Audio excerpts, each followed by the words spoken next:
Hello and welcome to Mixed Bag, a D&D 5th edition actual play podcast. I'm the Dungeon Master, Jonathan Braceras, he, him, they, them pronouns, and joining me at the table are... Hey, yo, what up? It's Eli, he, him. I will be playing Lucky Teddy, the Warlock. Hey there, I'm Stacey, she, her pronouns. I will be playing Nyla, our Dragonborn sorcerer. Hey there, Lanessa, she, her pronouns, and I'll be playing Ainsley, our monk. Hello there, I'm Mike. I am a he, him, and I'll be playing the Esmar cleric today. Hi, my name's Reid, he, him pronouns, and I'll be playing our shifter paladin today. The music on the podcast is provided by the talented Perisu. You can find all of our socials in the episode description. We hope you enjoy the show, and without further ado, let's get into episode 2.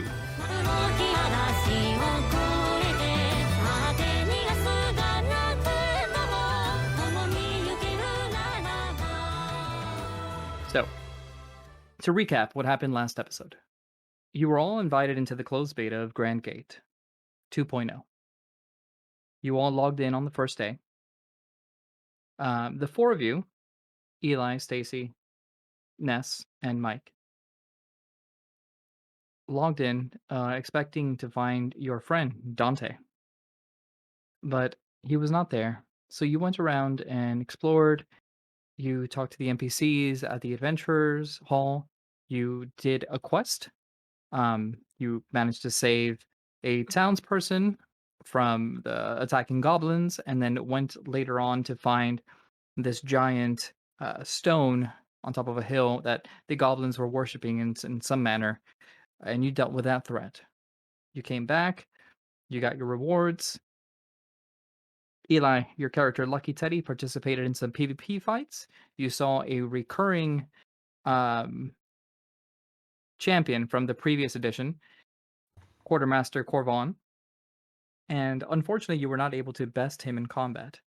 But later on, during the day, you did meet with Godfried, who holds the number 3 position in the PvP tournament.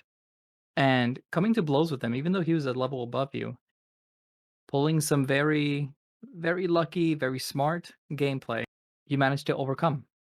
And much to his surprise, he claimed that it was a great fight and that he was very eager to see you when the official rankings begin and the game actually opens.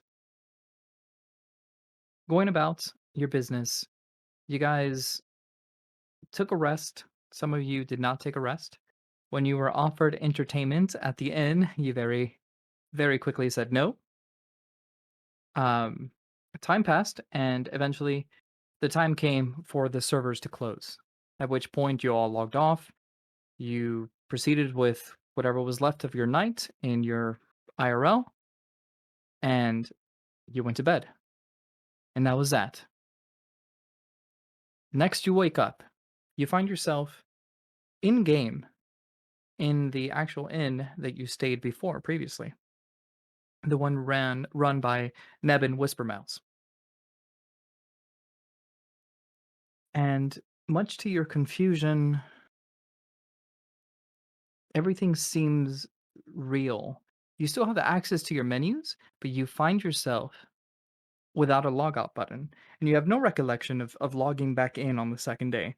So in the middle of all this confusion and kind of this stark reality that you're presented with, you're coping with the fact that not only are you in the game, unable to log out, but everything feels real. Your body feels heavy, your movements feel somewhat sluggish, you're no longer interfacing from a VR headset. This has become your immediate reality in some way, shape, or form. And so we start the scene with Nyla crying and Eli, Lucky Teddy, screaming in the other room. Sis, I don't know what to do. I'm a lizard. I'm a literal lizard, and I can't even speak in my own voice anymore. It's okay. We're going to figure something out. Someone will have some answer somewhere. Let's get the others, and maybe we'll try and go down to the NPCs? I mean, there's got to be somewhere we can report an issue. Okay. I'm scared. I don't know what to do. I know. It'll be all right. We'll figure it out. I promise you. Just stick with me. I got you, okay? Okay. Okay. Come on, let's go check on Teddy. I thought I heard her scream. And with that, I'll take Nyla's hand and give her a little squeeze, and then we'll go out the door over to Teddy's room and knock. I'm worried to hold your hand. I feel like I'm going to cut you. It's okay. I'll be all right. I promise. Healer, Okay. remember? It's okay. Come on. And we'll do a... Teddy, are you in there?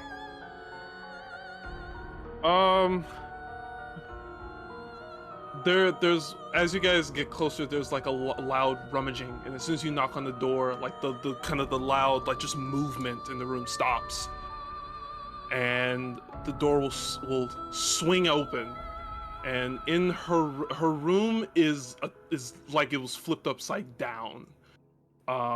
Everything is just everywhere. And you see Teddy, her makeup is just a mess running.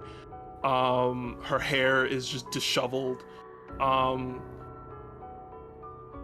she kind of looks, just has this kind of this war-torn look, and just like, oh, hey guys, you missed the first part of the panic attack.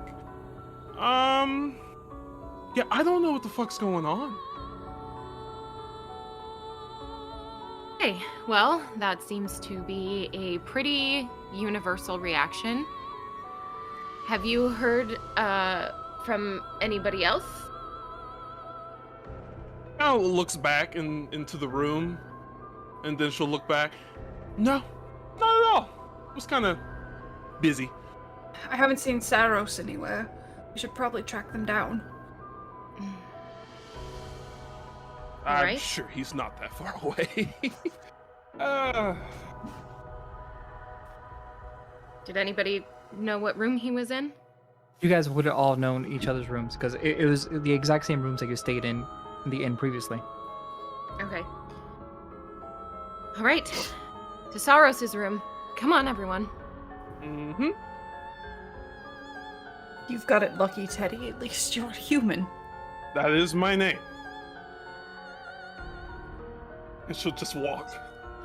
I wasn't trying to make a joke. I'm sorry.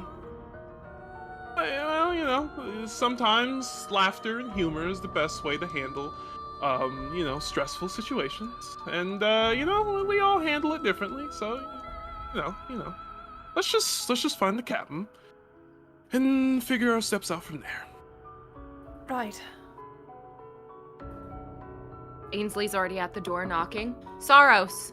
Slowly, the door opens and pulls back, and you just see Sarros, fully clothed and ready, just standing there. Hello!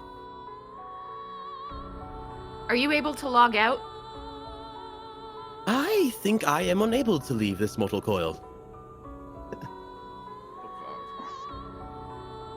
Captain, I've known you for a long time, and I know you got this bit going. You know you don't have to keep it up, right? You can drop it. You know this isn't my natural speaking voice, correct? Something I was trying for the game. I can't stop using it. Worry not. I'm aware there are problems here with all of us, and we will figure them out. But first we must remain calm and steadfast in our current situation. Well, that's a little bit more of an annoying approach, but I think it's the right one. So, wait. Has anybody heard from anyone on the outside? Can we make any contact with anyone at all? Well, You're unable to make contact from the outside. So your messaging system works in-game between player to player or guild to guild. But there are no guilds currently. Well, I tried. I tried making the motions of logging out and taking off the headset, and clearly it did not work. I have no clue. I have no clue what to do. I mean, what about Dante? We have to tell them not to log on. He's going to get stuck. If you're under the impression that he hasn't already, maybe. I don't know. No, actually. We didn't hear from him yesterday, so who knows what happened. That's what I was thinking, if there's some way we can warn him. I'll try to send a message. I think we can communicate between players. Yeah, well, try it. Go ahead. I'll open my user interface and try to send a player message. Maybe the goal is just not to go to sleep? Or maybe we only get a certain number of hours in-game before this bug or glitch or whatever it is. If there's any chance we can try and save him or get a message somehow, we have to try. This seems like the best course of action. Once more, we must all remain calm. We are all treading new waters that all of us are unfamiliar with, and probably everyone else, so tensions will be high. We must remain calm and steadfast in our actions. Or if we do not, things could break out into utter chaos. Guess that's why you're the captain.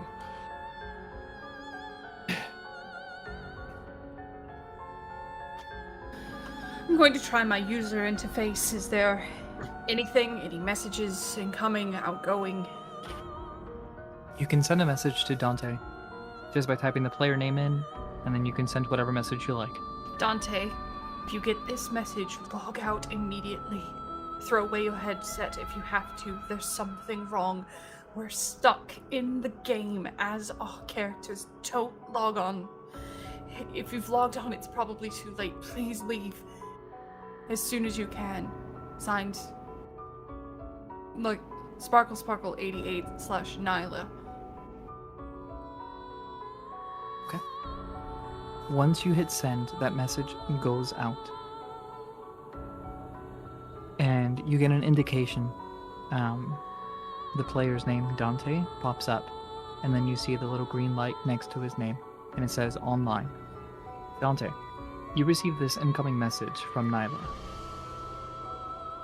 Currently, you are in the lobby of the inn where you had paid for your services, and it was where you opted to take the entertainment, and you were shown this strange room, and then you also popped up a hidden quest that was given to you, but unfortunately it needed a party of 5.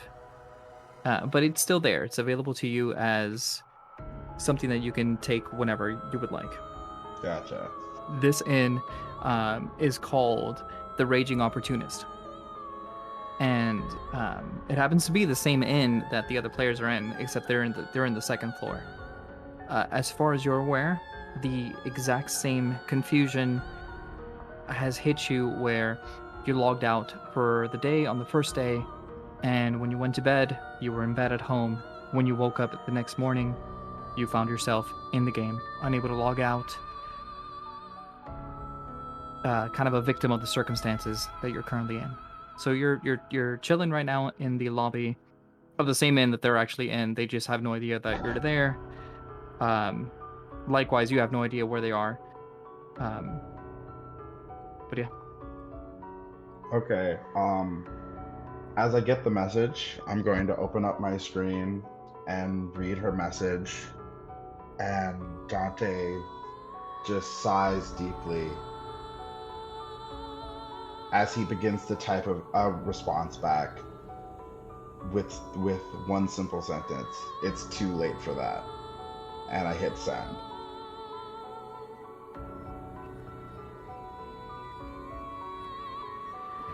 Once I get the message, I look at Ainsley. Is it alright if I swear? I think, given the circumstances, you're owed one. Shit! He's stuck here too. He says it's happened? too late. He's stuck.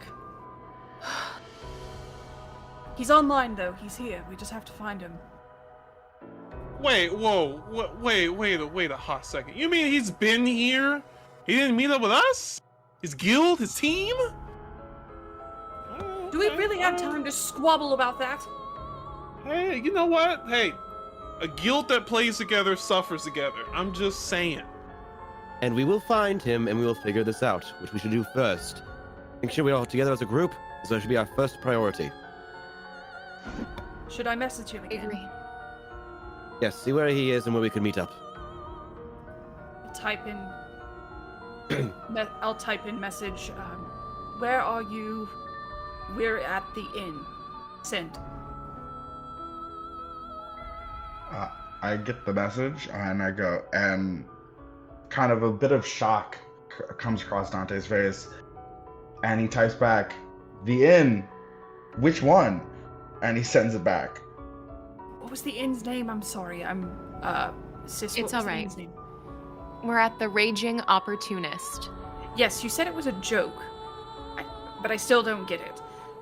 Regardless, I'll send a new message. Raging Opportunist, we're in front of Sarros' room, and I'll put the room number.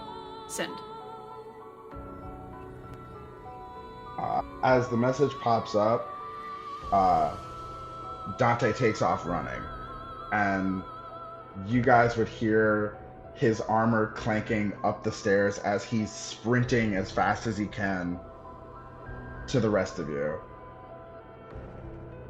Instinctually, Sarros just puts a hand on his sword the second he hears the weight of something coming towards us.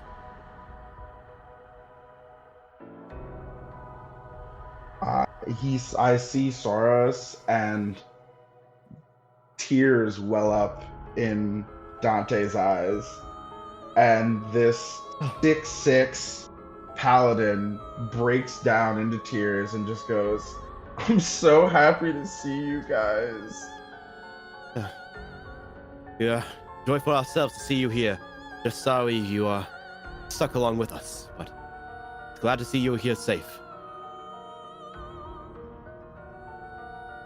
What's going on? What happened? These are all questions we all have, and many people too, obviously. We must remain calm and figure the situation out together. Should probably get a lay of the land. But first, are you okay?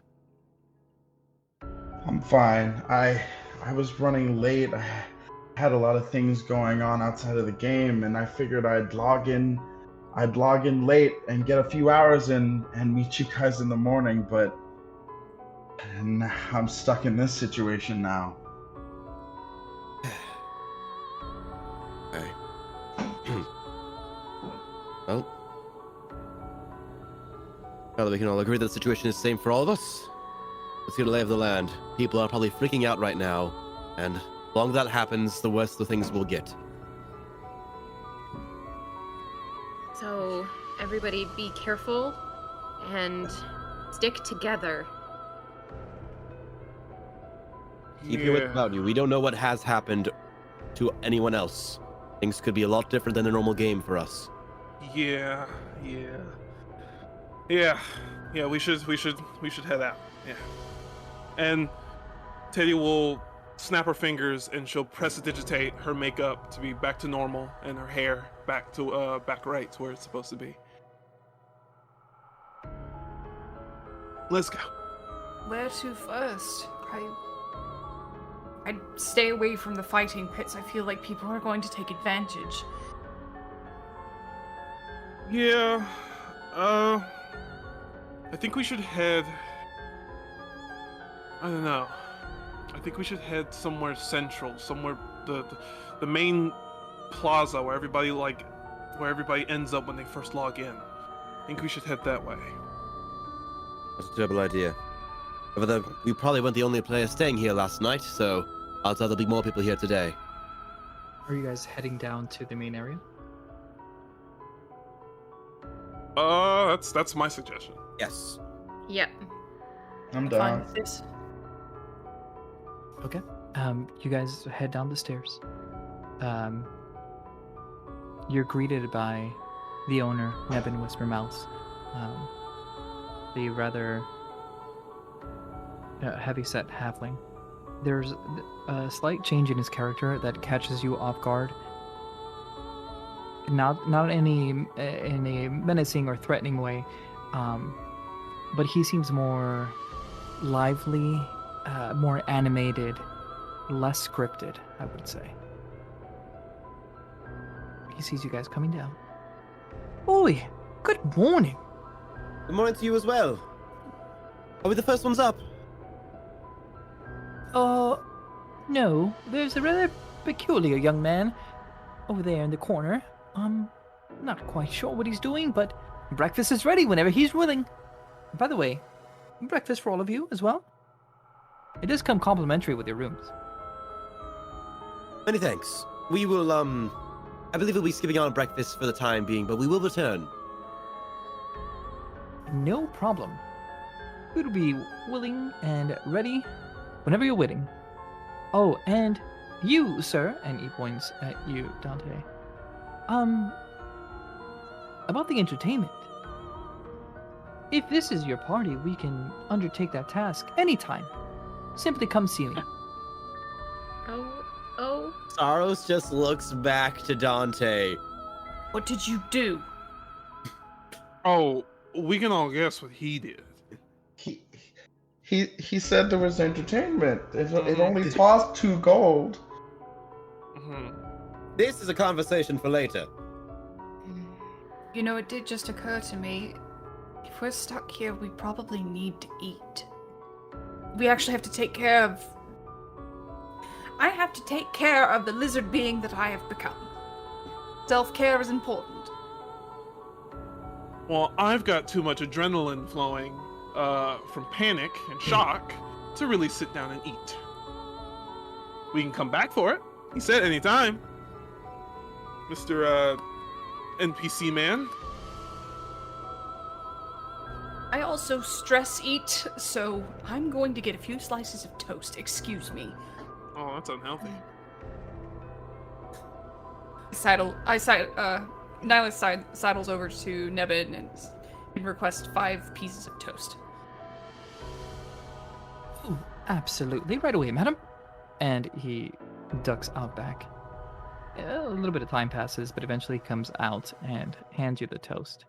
And while all of this is happening, you guys do look at the corner of the room where Nebin mentioned the aforementioned young man kind of there in the corner, and you see this blue hair elf or half elf, you're not entirely sure. But he is kind of in a fetal position, sitting, rocking back and forth, and like it's barely audible, but you hear him whisper like, "Oh man, oh man, oh man, oh man, oh man." How young do they look? Their character, I would say, is somewhere in their like early 20s. Okay.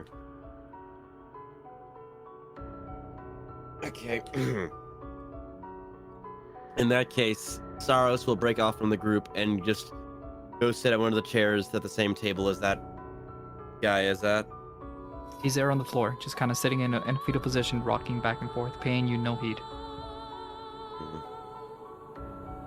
In his non-armored hand, he's going to place a hand on his shoulder. There was a immediate kind of jump out of excitement as he's like, "Oh!" It's all right, friend. I mean you no harm.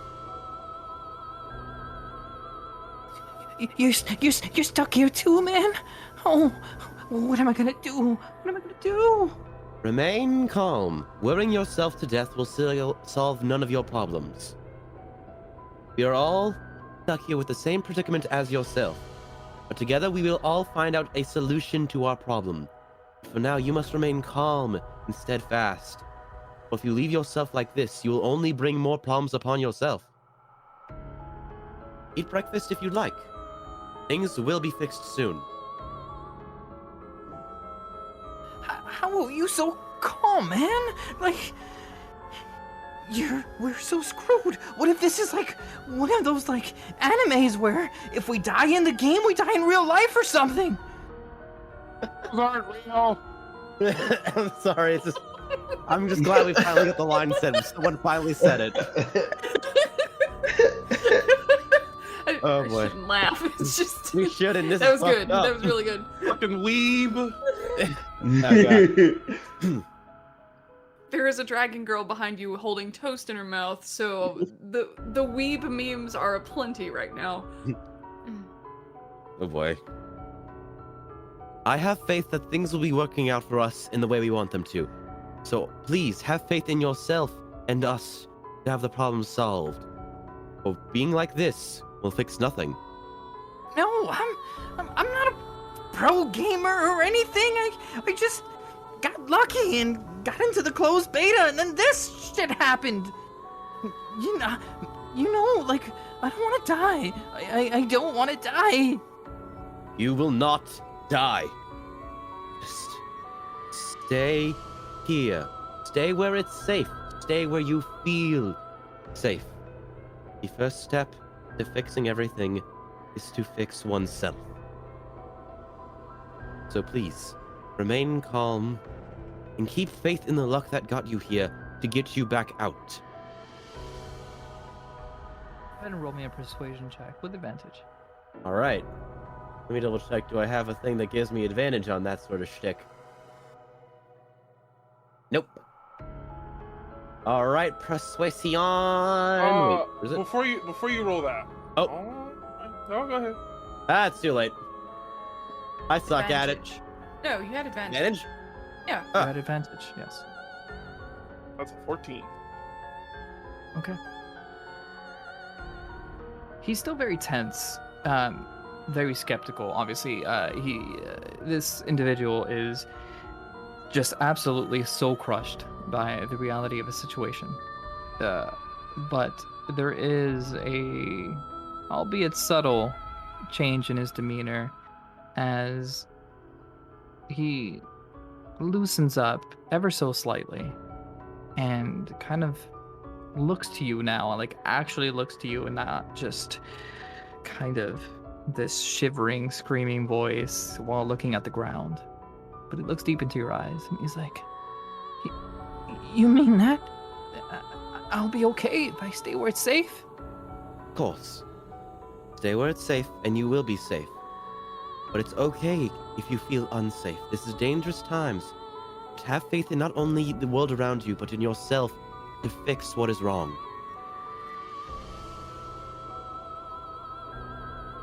Okay. Okay. All right. I'm sorry. I'm Vance. A pleasure to meet yourself, Vance. I am Sarros Arrats, son of the Sovereign and Cleric of the Moon. Oh, I see. You're not an NPC, are you? No, I am very much my own person. Oh, good. Okay. Oh, okay, man. I'm just gonna hang here for now. Do what you feel best with. Do what you feel safe with. That's all we ask. Thanks. And here, you maybe need this more than I do. He hands you a potion of healing. I cannot take such a thing from you. I mean, if you're gonna go out there, then I insist. A weakling like myself isn't gonna make it very far, so I'll stick in behind, the back Only line. if you're Plus, sure. I heard there were like some niche classes that they were offering too. Like maybe I could become a merchant or something. I don't know. I don't want to risk fighting and dying. Do what you feel is best. Well, that is all what we can do. And I'll just give him like another pat on the back. And while doing so, I'm going to mutter the words for guidance. So in the event that this poor soul has to do anything the next minute, he has a D4 on ability checks. And yeah. The next minute. On his next anxiety roll. Exactly.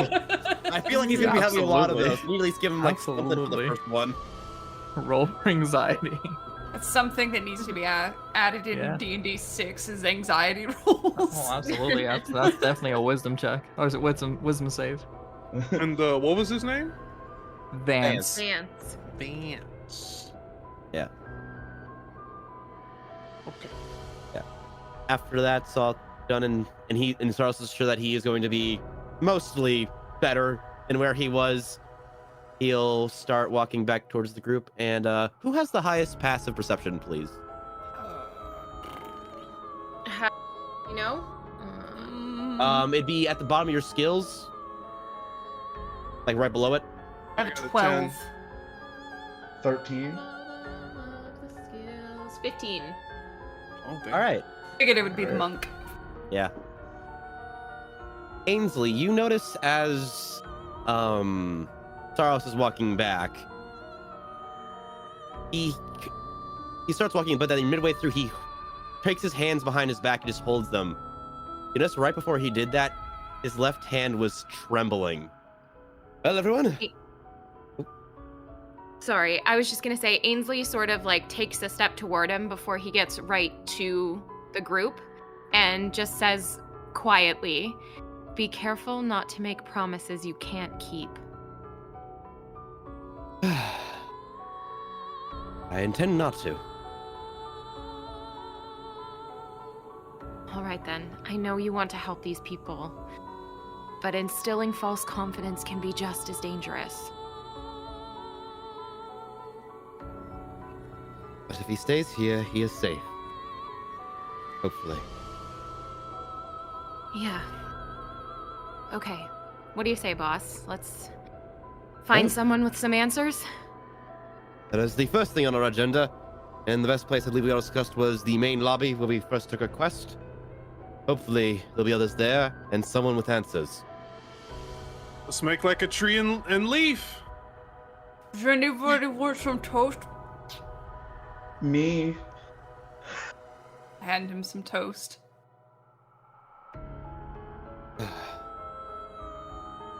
I am fine for now.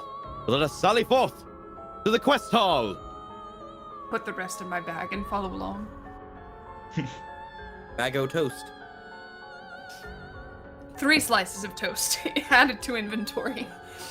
Oh God. I feel like we have to go moldy. Hey, About that 7 days later. antibiotics. So all of you leave the Raging Opportunist and start heading north across the Low Commons through the Scholar's Meadow. And yeah, I mean, the path takes you through the Merchants District as well.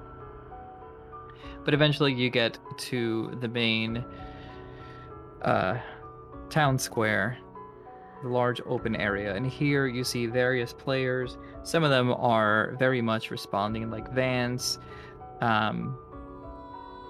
They've either isolated themselves from everyone else, or you see small little groups kind of freaking out. There's some that are taking it in stride, very nonchalant. There's a couple of players here and there that are seemingly excited by this change, kind of very comfortable or kind of overjoyed that, you know, this is a new situation for them, possibly taking them from a worse situation in real life. You're not sure, but the mood in the area is varied. And one of the things that also catches your eye along the way is that some of the shopkeepers are no longer solely behind their respective bar or shop table. Some of them are out restocking their shops or cleaning their shops. Some are actually outside, kind of just greeting adventurers as they walk by. Very unlike your experience in the first day of the game. So this is all new. Sarros, you were the only one to experience this, but this is a very similar feeling to the townsfolk that you saved when he glitched out and he looked at you and deeply thanked you. It's like that. It's like the NPCs have a lot more life to them. I had a feeling. So you cross the town square, you make it inside the Adventurers Hall. and there you see a large gathering of players kind of hounding the two NPCs that were running the quest givings and everything else behind the big counter. Oh god, And you those see poor these two people. NPCs are stressed the fuck out, right? Like they're actually checking lists and trying to come up with answers. And like players are like, but pay attention to me, pay attention to me, and like it's just like sheer chaos. It's what's going on, right? It's like if you walk into a bar and all of a sudden there's like 50 patrons asking for a drink, and there's like two bartenders are like, I can only do one at a time. No, it's like retail workers on Black Friday. Yeah, I'm having seriously, I was about to PTSD say. right now, Pap. I hope you know that.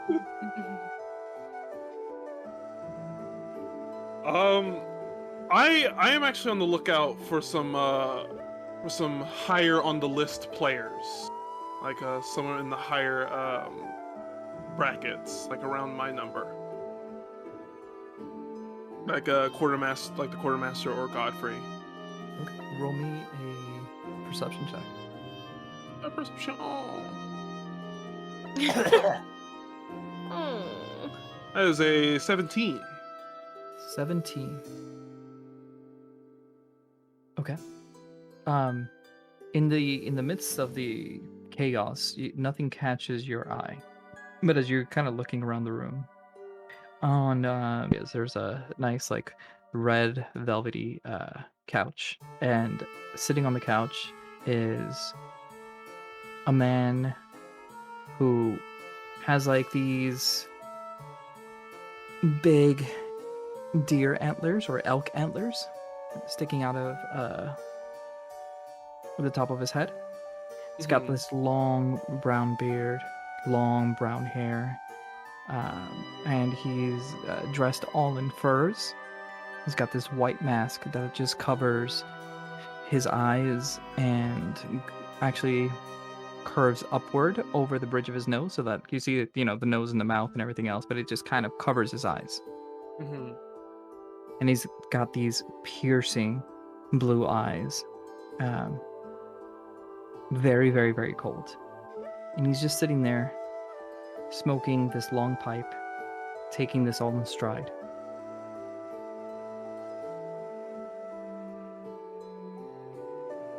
And I recognize him from the top player base in the previous iteration. Above his name, he has the same name as the 1.0 version, which is Chain Sky. And Chain Sky is the captain of the Lightning Dragons, which is one of the top 5 martial guilds. Okay.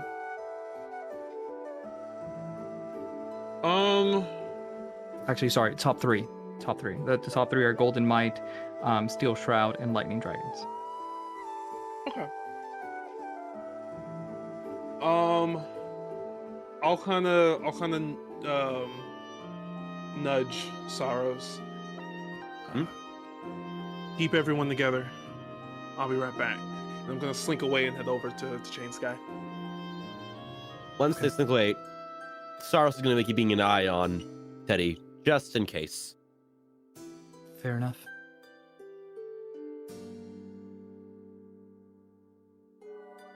I'm gonna just kind of move through the crowd, get over to him, and you said he's sitting down on the couch? Yep, sitting down, just like smoking this long pipe. I'm gonna walk over and sit next to him. You sit next to him, and he pays you no mind. He continues smoking, taking everything in. And I'm kind of looking out just at the crowd ahead, and I kind of just without looking at him, just kind of say, "You're handling this pretty well."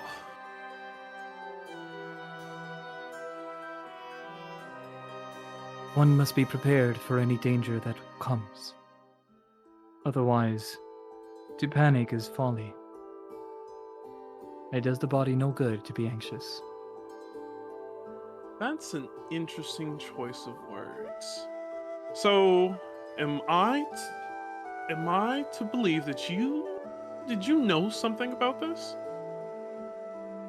I did not, if that is what you're inferring. Hmm. Typically, in these sorts of situations, you have those that panic, those that are confused,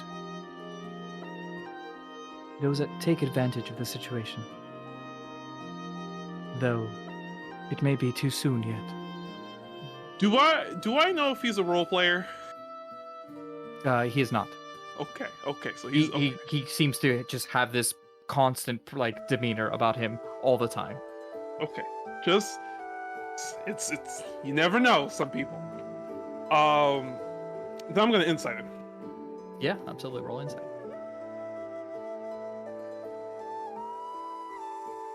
Man, all these wisdom skills, and I have nothing in wisdom. That's 12. Very, very hard to read. Okay.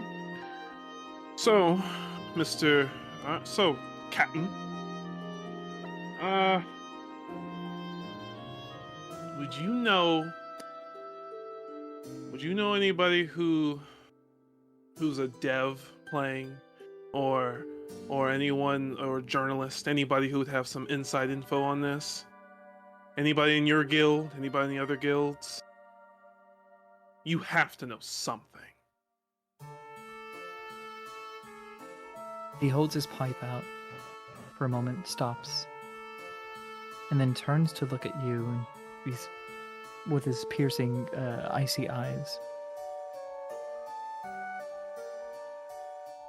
I'm afraid that if I had that information, I would pursue it, just as you are. This is a good course of action. But unfortunately, I am not privy to such information.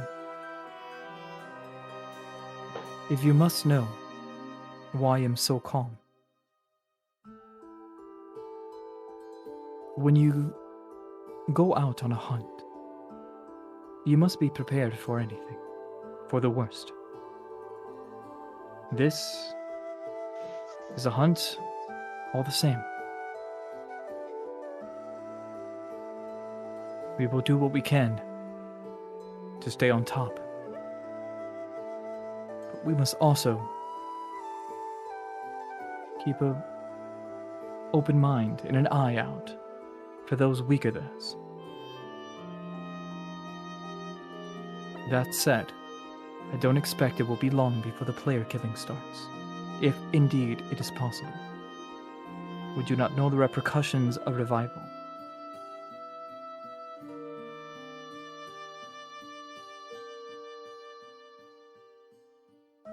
So you're saying we need to prep for a storm?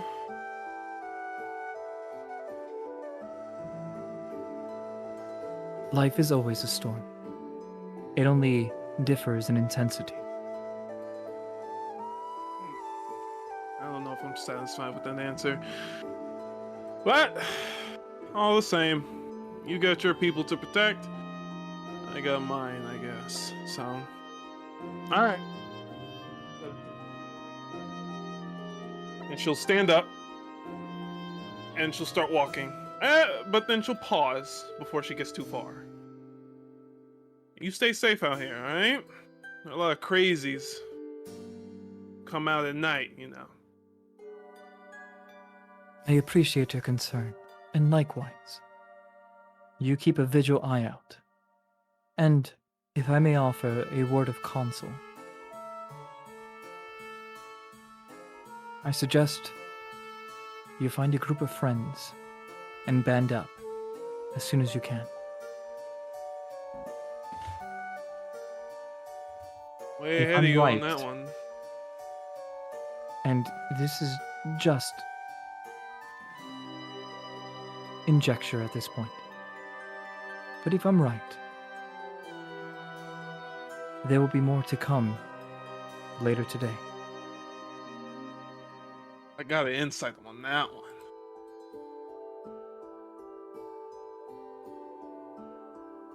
He knows too much. Kill him. God damn it, that's a 3 on the insight.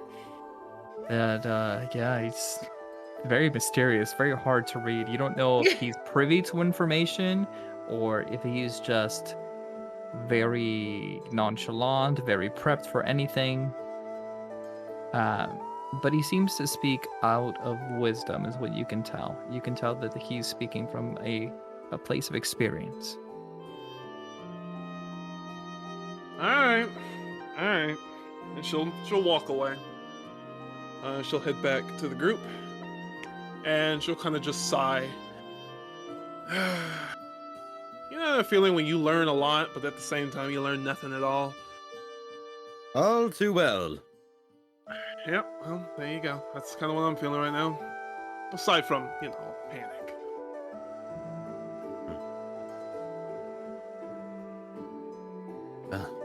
Make it through this together. Everyone stick together. Keep an eye out for each other. It won't be long before things devolve into chaos. They already haven't. Already seeing it kind of tip over that way. But you're right, we gotta stay together and stay safe. Has the general atmosphere of the room changed at all since the conversation and Teddy got back? Actually, it's at this juncture that the male NPC that you all spoke to previously and got the goblin quest from, as well as the sorting adventuring gear, stands up on the counter and holds this kind of pseudo megaphone, and there's just kind of like loudly announces, "Attention players! Main quests are not available right now. If you're looking for the main quest, we do not have them available. Your options right now are side quests and hidden quests." And you hear like a bunch of like sighs and groans and like, what the shit, man? There's some others that are more concerned about the future of their character, the future of their stay here, and you hear like, "Oh, how are we supposed to level up?" But with that said, he steps down from the counter, and some players are dispersing. They're starting to get a little bit more breathing room.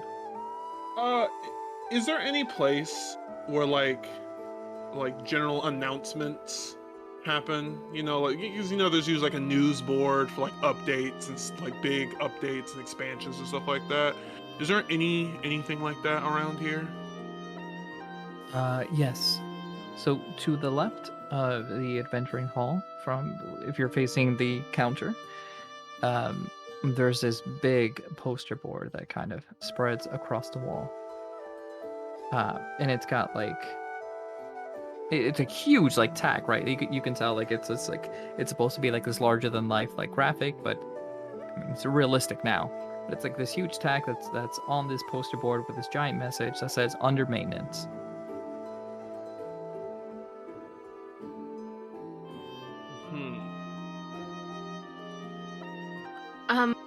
PC mentioned hidden quests. Maybe, do you think that room that we found in the inn might have something to do with a hidden quest? Has anybody heard anything about anything like that? I feel like I all we can't can say do that is I have ask. heard. But what if it has to do with the entertainment we got offered? Are you still on that? Remember your vows, Dante. Also, I don't think any entertainment offered at the inn is age appropriate for all members of our party. It's fine. I'm a dragon now. Apparently I can swear and, kill things with ice breath, Just coming to terms with all of that, I'm going to go back and eat a piece of toast. I'm sorry, but just to quote, "It's fine, I'm a dragon now." No, it's really not. I am dragon. No. Absolutely not. I might be dragon, but my player is only 15 years old. Please Yes, keep that in mind. We don't live in Japan. So Dante, when you stayed at the inn, and you did select the option for the entertainment, So you got the quest name, and you can see the types of quests, whether they're main, side, or hidden. You did see the quest name. It said hidden. The name of the quest was the One-Eye God, and it said that you needed a party of 5. So like your 2 gold was refunded, Hmm. but that quest line is available there. It's like no longer hidden. Like you can actually see it. Okay, and I can actively see this quest line. Yes. So I'm just gonna speak up again after everybody reprimanded me and just be like, no, guys, I literally have it. It says hidden quest line. It's called the One-Eyed God. Ainsley's gonna look at Sarros. That was the god in that side room. Was. Sounds And you received this quest by taking them on their offer for entertainment, in big air quotes. Captain, I promise you, I gave him my money and he immediately gave me the 2 gold back, and suddenly I had that quest.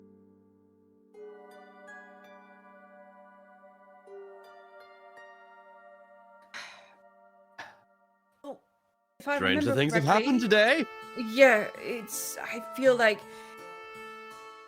anything to move this along, try to find. You remember yesterday when we were trying to find Easter eggs and things on the Goblin Stone? I remember. Maybe this is it. Maybe it's a message or something, how to get out of here. You have to follow the hidden clues and put them all together. Could be that. Yes. The closest thing we have to a plan so far. But look at me, Nyla. If I tell you to cover your eye or close your eyes and cover your ears, I need you to do that for me. No questions asked. I Okay? take a piece of toast out of my bag and I put it on Ainsley's lips and I nod very quietly. Shut up, half toast. I'm down to 1 slice of toast. The fatal I'm keeping slice. track.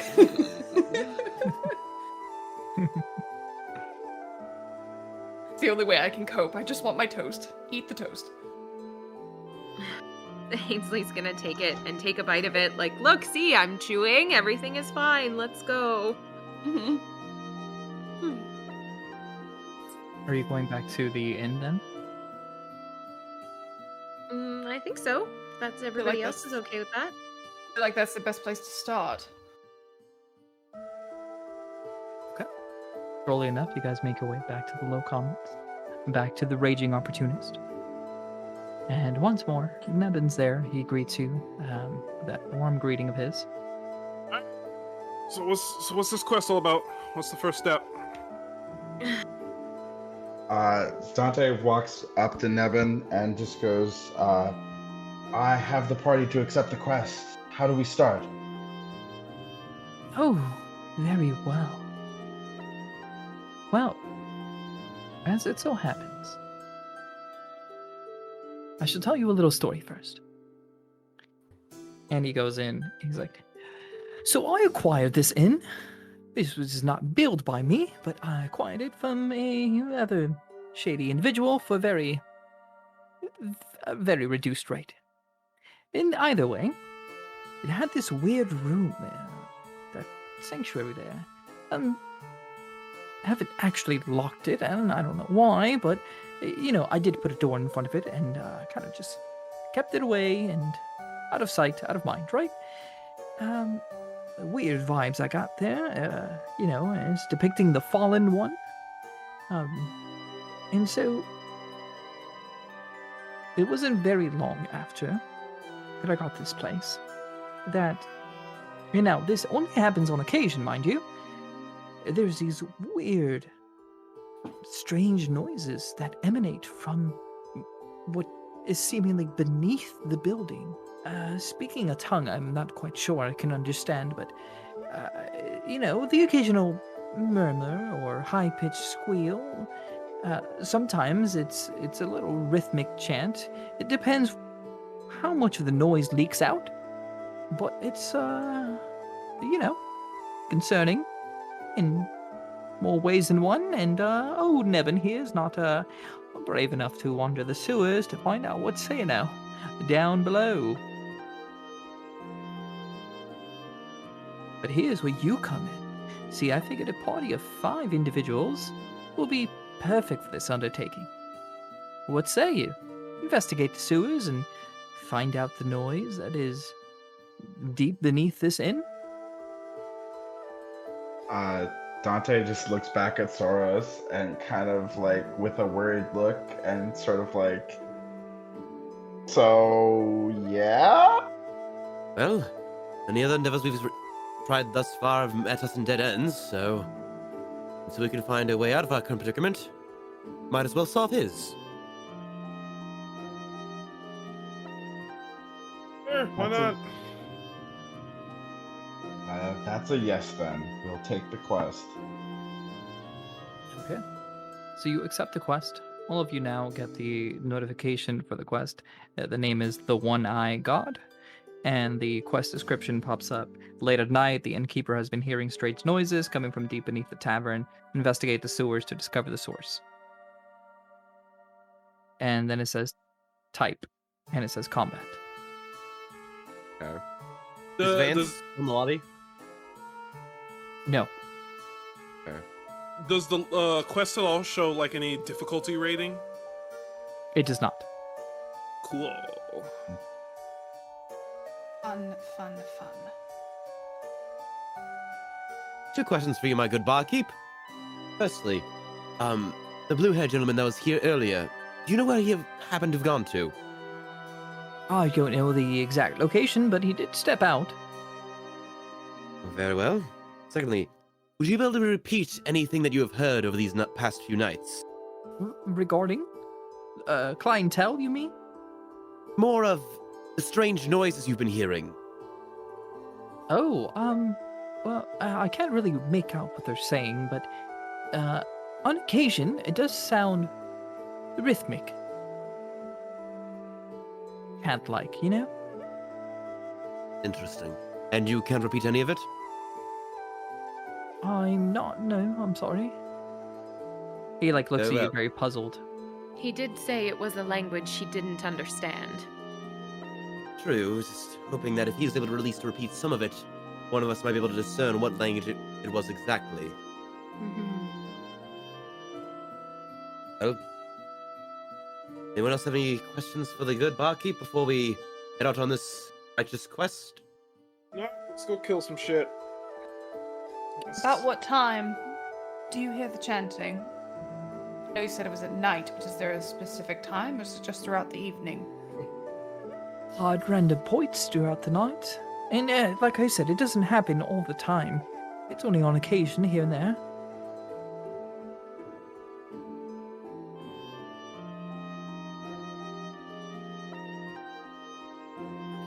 So what do you think? Do we just go for it, or do we wait until we hear it ourselves?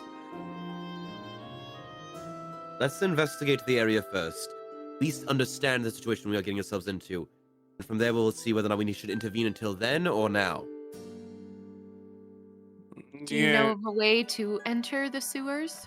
Yeah, right around back, there's a grate that you can just pop up on the floor, and the ladder should take you right downstairs. Let's do that. Quite frankly, waiting is gonna make me real anxious, so let's just go down there and take care of it. Ainsley, do you think if we investigated the room again, we might find something we missed?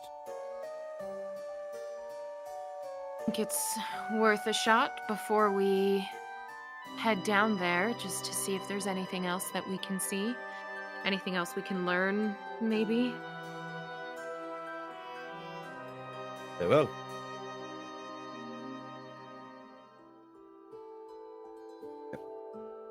Sarros will lead Especially the... as we... Sorry. You go. I was just going to say, especially now that we have Dante here, a paladin who may also have some religious insights. Yes. Very well. Sally forth. And Sarros will lead the group to the room of the Fallen One. Okay. Yeah, you go into the little sanctuary with the fallen one. Now the fallen one is depicted as the infant with the one wing and the golden talon, but it is not the one-eye god. Interesting.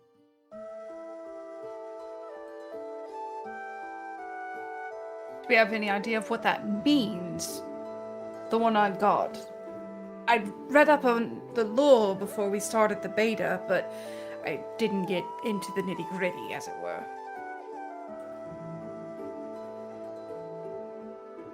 I mean, many things. As far as you know, one-eyes are Cyclops. It could be an aberration. It could be a demon of some sort. It could be something that's entirely part of the game itself, you know. So it's not something that's just readily in the lore, like on the Wikipedia page. Correct. Yeah. I mean, this is the one-eyed god is just the title of the quest. So does anything in the room seem off? Like, is it all like just regular like statues and things, or is there anything magical coming out of anything? I wouldn't say there's anything magical. You know, it's a safe space of sorts, but it does give the impression that there's just something wrong about this place. Like it's a sanctuary, but like to the wrong god. Mm. You know, I wouldn't say it's evil. Like that's not the vibe that it gives off, but it's just like Weird. I shouldn't be here, or I shouldn't be praising this person. Like this feels weird.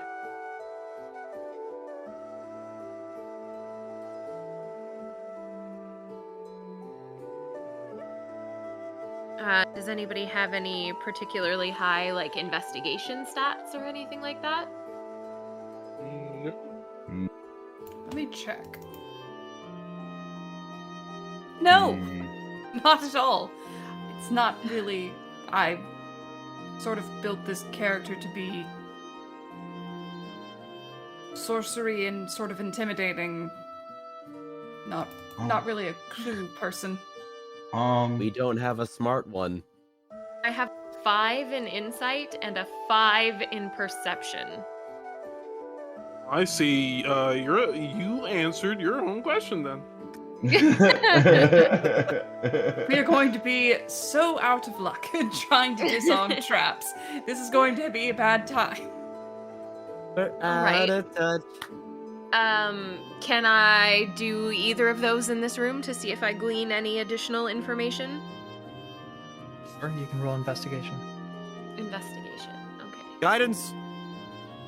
Okay, my investigation's only 3. I was hoping for insight or perception, but okay. Add Ooh, D4. 18? Add that D4. Add that D4. Do it. 17? Okay.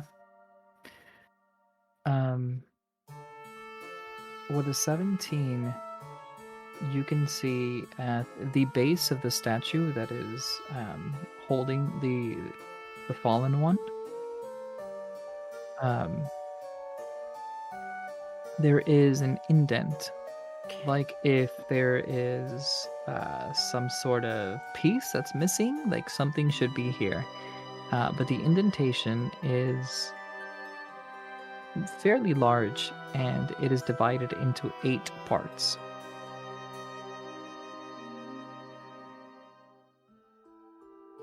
Sorry, just writing. Divided into 8 parts. Yes, audience, we do take notes. Okay. Are they of a certain shape or anything like that, or it's just sort of ambiguous? It's not like a shape, right? But there are certain pieces that fit geometrically here. Okay.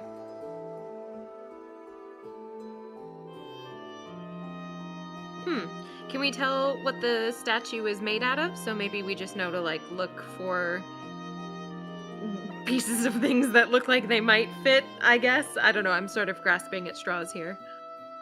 Well, the statue is made out of marble and stone. Okay. Marble and stone. But that's not to say that the device that goes Fits in there here. would be. Yeah. Okay.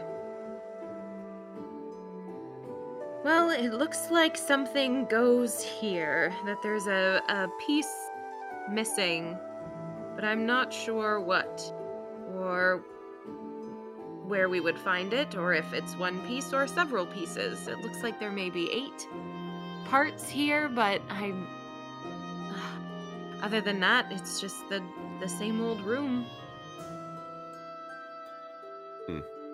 I see. Well, it has been deemed as such. Let's sally forth to the sewers. Let's do it. Let's go kill something. Do you think in the video pieces? game. Do you think the pieces we need are in the sewers? It's definitely possible. Only one way to find out. Worth considering. Then we head out back. You dive down deep into the sewers. You are met with a series of pretty narrow tunnels. One extends northward. The one extends south. And you choose which direction you want to go in.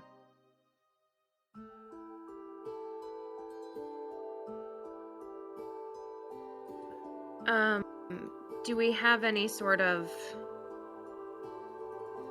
chalk or something with us that would allow us to mark which way we've gone so we don't get lost?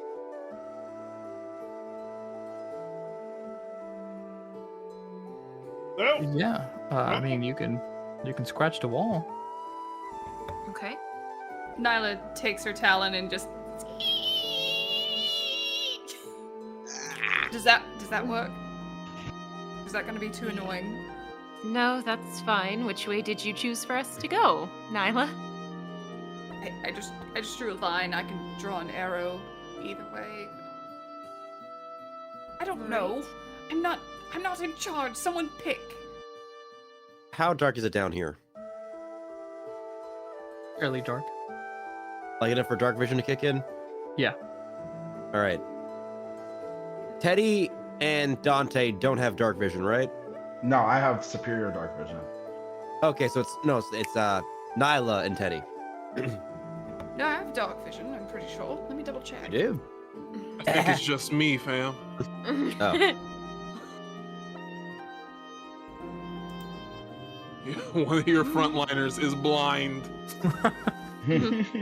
Don't worry. Ahem. Just a moment. Teddy will I'm just double hear from the checking my wiki. darkness. I thought I wrote it down. Remain calm.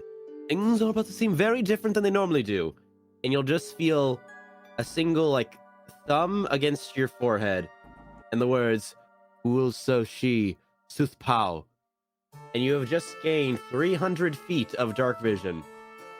Ooh. Oh. Whoa. Actually, I do not. Could I get some of that as well? Same thing happens. Anyone with 10 feet. Really? Perfect, thank you. Yeah.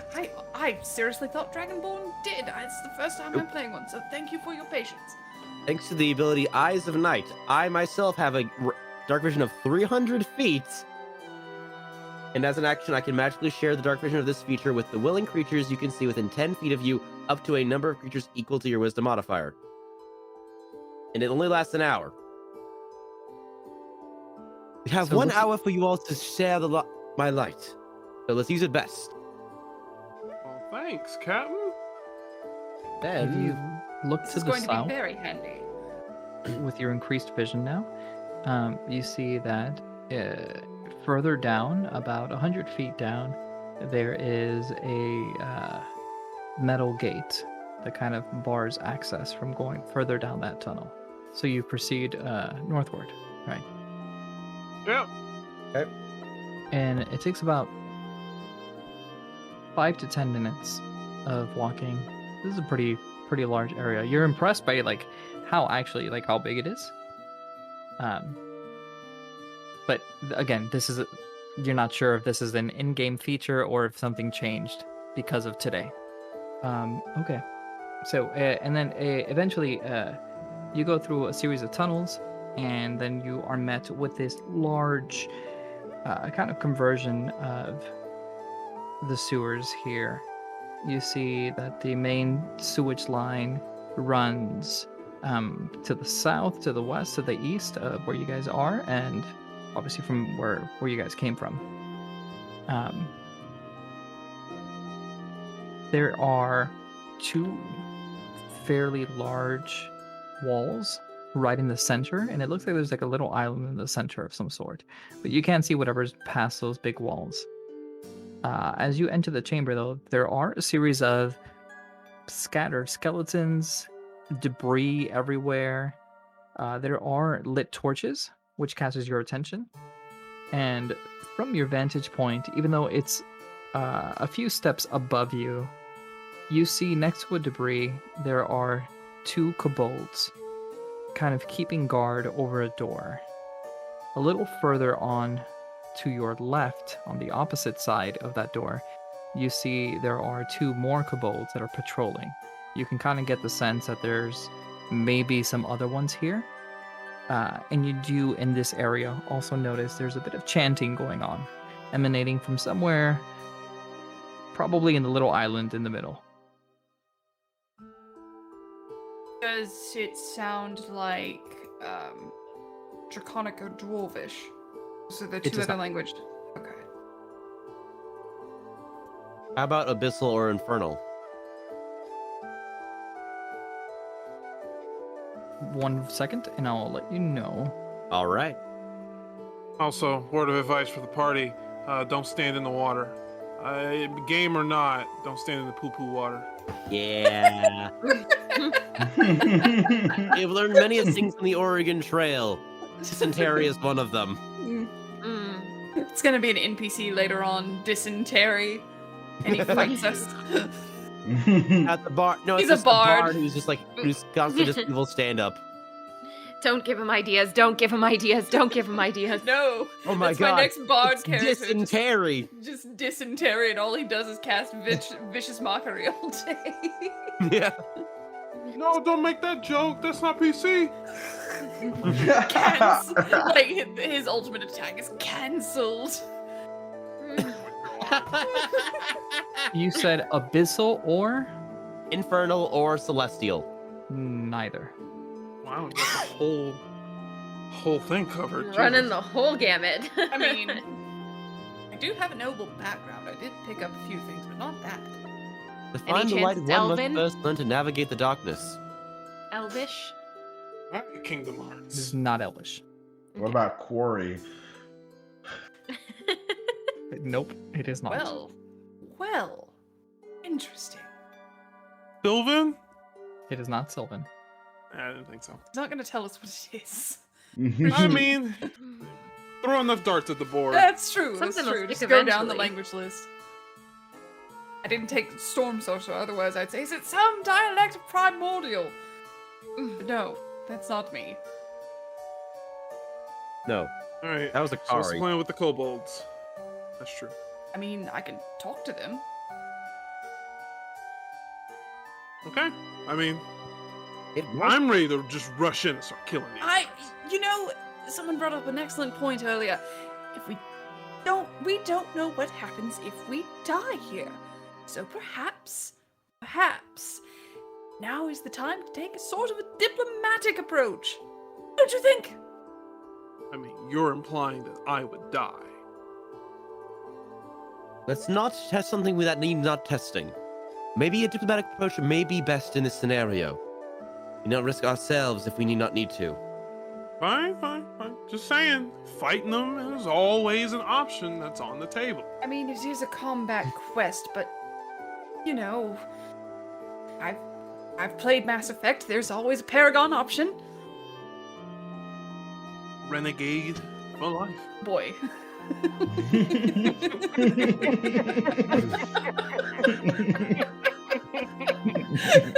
We're metagaming. We're metagaming. Violence is the only option. I made a Sailor Moon Bunch of reference shields last are episode. here. Come on.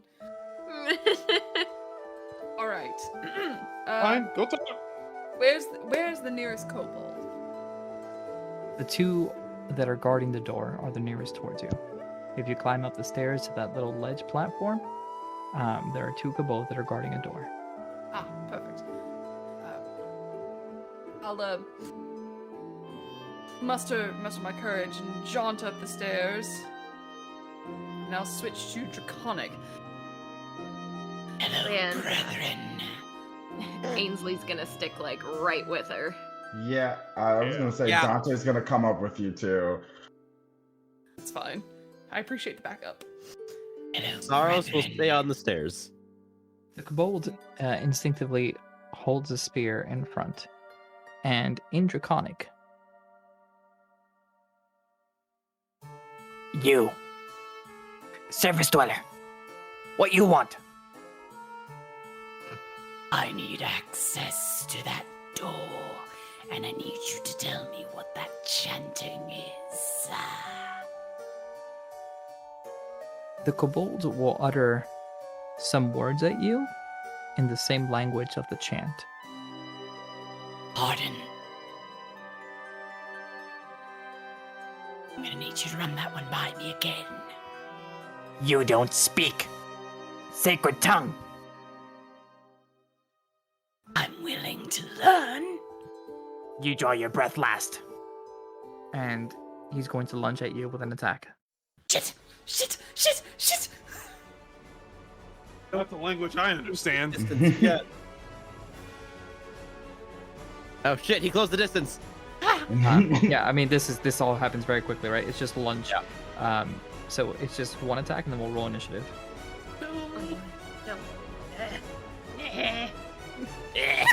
Are you okay?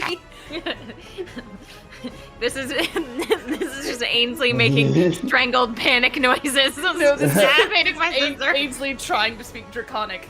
Just No, stop it. It's not draconic, that's a seizure. that mother was a saint. Oh, I put one too many L's. Whoops. There we go. Whoopsie. That's a 23 to hit. Nuts. Yeah, that hits. There's no way. Aw, can I nuts. Pap, can I use my reaction? Yeah. Okay, I'm gonna intercept the hit. Yeah, you can absolutely. This is our first game together. First of all, I want to say thank you. I love what you're doing. This is great energy to bring to the game. Appreciate it. Okay, so you beautifully- just take the brunt of the damage, right? 1 second, I gotta roll for it. I take 3 of the damage. Okay. Well, you might cancel the damage. I'll see how much it is.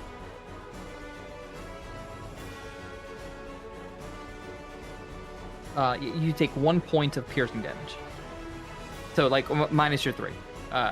It's a total of 4, minus a 3, you just take 1 point of piercing. Gotcha. Oh, cool. They're likely gonna hit, but they're not gonna hit hard. This is good. Or at least I'll that one take it. didn't. I'll take it. The kobold on the right shrieks out, like their tongue. Oh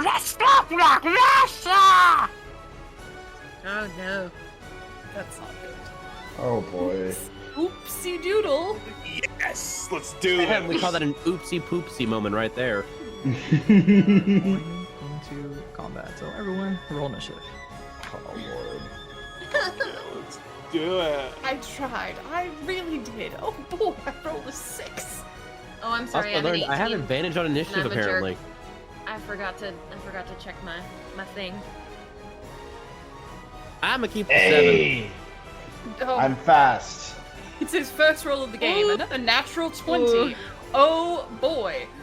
Are there gonna be 2 of us? Are there gonna be 2 of us? I hope so. Yeah, 10. I got a rock. I need to add anyone on the board. Yes, yeah, DM just 18 Turn me back to keys. 7. Oh, there's so many. There are so many kobolds. Oh, there's so Okay, many. all right, one person at a time. Ness, 18. 18. Who else do I need to add? Just turn my 4 into a 7. 7. I got a 10. I got a rock. 10. Okay. You can talk amongst yourself as I roll like 30 initiatives here. So bad. I didn't mean Great. to. a lot of I kobolds, didn't mean be to, fair. guys. I Hopefully tried. No, it's okay. they don't I- hit This hard. is what I want. you know? I figured it was gonna happen. I'm gonna die. I'm gonna die, guys. This is gonna be No, real bad. shush. We're not allowed. Nope. Nobody is dying. Hey, Mom. So remember that video game I told my sister to play today? He's dead. Crazy story. Remember how you were like, play with your sister? It's important. It's how you get out of paying Um, rent for living in the basement. You know, yeah. you told me video games were the devil. Turns out the Poké Rap was saying Hail Satan. They really did actually steal her soul. So, That's my Turns bad, out you Mom. should read Terms of Service. Oh man, that whole episode of South Park all over again. Oh boy. oh, funny. We So, are the funny boys. This may get cut, but this is something I did want to add. I just thought it would be a cool little tiddly bit, like if you have an ability that requires like sorcery points or like key points or something. Last episode, I sort of manifested them over myself when I used them. So I don't know if y'all want to do that or have your own variant of it. I just thought that was cool. A little bit of world building. And then, you know, I'm trying to do the different things for the different languages I speak, so you are welcome to attempt that as well, but it is not necessary. I'm just trying to help with world building. And I can't- flavor. I can't do any of my Healy things yet, so I just have my 2 key points for kicking and punching stuff. Well, use them. There's a lot of Yeah. things to kick. Yes, this is gonna be a fun fight. Here we go. Oh a lot of no! kobolds. A lot of kobolds are coming at you. But There's top of the so round, many. I Dante. don't appreciate it. Alright, I'm gonna move right in front of the kobold that attacked Nyla. And I'm going to whack him with my hammer. 13. That hits. Alright. No, actually, sorry. That does not hit. That just Oh barely no. misses. That barely misses. Alright. It is a very small target, right? Because they're just like actual size is small, and just narrowly kind of evades your hammer out of the way. Ah. Hey, little fuckers. Well, fuck. Alright, well, I mean, that's all I can do, so that's it for me. Okay. All right. The kobold up here on the other side of the sewer is gonna start running at you, and make a dash action to get right there. But that's all he can do for now. Ainsley, you're up. All right. Well, the 2 of them seem to have that punchy guy, that kobold guy. So I'm gonna come over here and also do the punchies. So I'm gonna go ahead with 1. That is an 8. I'm assuming does not hit. Correct. That misses. Tiny. Okay, I'm gonna use my other thing. Punch again for a 14. 14 just hits. Great. 6 bludgeoning damage. The kobold goes down with Great. a very, very realistic. So last time when you punched goblins out of existence, they like dispersed into like polygons and stuff like that, right? This time it's just.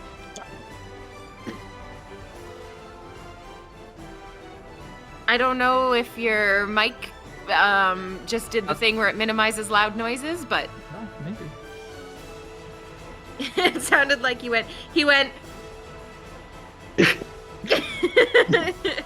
Sorry, was that aimed at me? Because someone just came into the room and I totally didn't realize. They're good. No, I punched one of the things out of existence, but it didn't do the pixely thing this time. It made a very real noise that we couldn't hear because Hap's noise filter wouldn't let us. Oh. Basically, he said, It's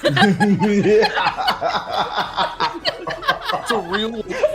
It was a I don't know if you can hear this, but Okay, that that was time. good. better. Oh, there you go. That's much better, yes. okay. Oh shit! Ah, fuck! Ow, she punches real hard!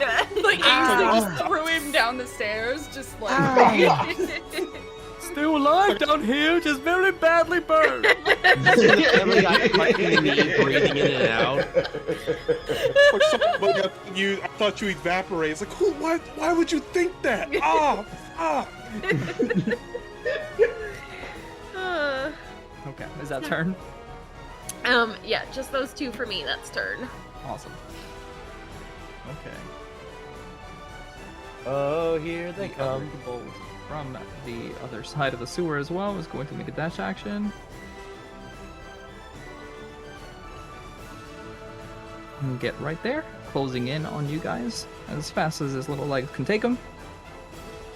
And that brings up the kobold that is right in front of you, Dante. All right. With his spear, he's going to just kind of jab at you. Go, loser. Poke. That is a 20 to hit. Oh, that hits. Okay, that is 4 points of piercing damage. And that's going to be his turn. He's going to stay right there. Lucky Teddy. Alright, Eddie is actually going to take the Circuitous back route. route. Yeah. And she's gonna kind of flick her wrist and throw a card at this one right here. Okay. Look at that wrist. With her Greater Arcana deck. That was a 15 to hit. 15 hits. It's a plus, fuck you. With 6 points of slashing.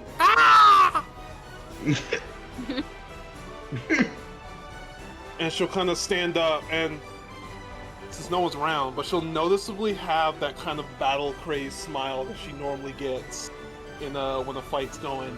And she'll be like, I've been having a pretty bad day.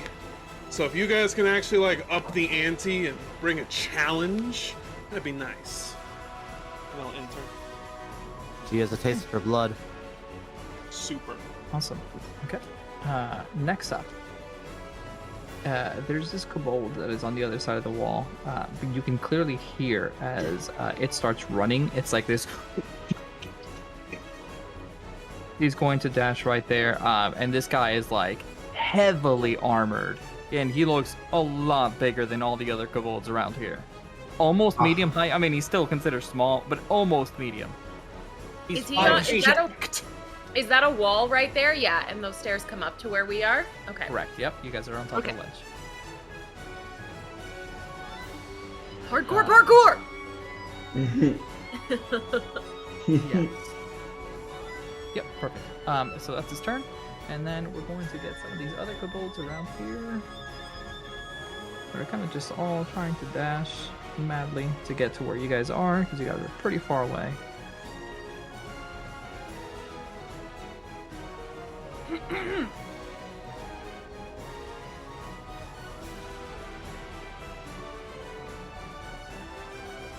Okay, that brings us to Sarros. All right. At this elevated position we are at currently, are those like walls there against the stairs, or is there like guardrails? No, it's just a ledge. It's a platform. There's no rails. Okay, so I can still see the rest of the room from up there. Okay. Yes. All right. You have the high ground now. I have the high ground, motherfucker. All right. Sarros is going to move 5 feet to get off the stairs, then 5 feet east, 10 feet north, and then 5 feet diagonally, so northeast basically, just so we can get a good view of everybody. And then I'm assuming I cannot see Big Bad Kobold Boy over here due to his positioning. Right. Cool. But you can see the one on the stairs coming up, and the 4 near the bridge, the southern bridge. All right. Okay. I'm confident in the team that they can all make a choke point. So, at the first kobold closest to the boss boy, I would like him to make a dex save as he hears the words Purify tu, se oppose u.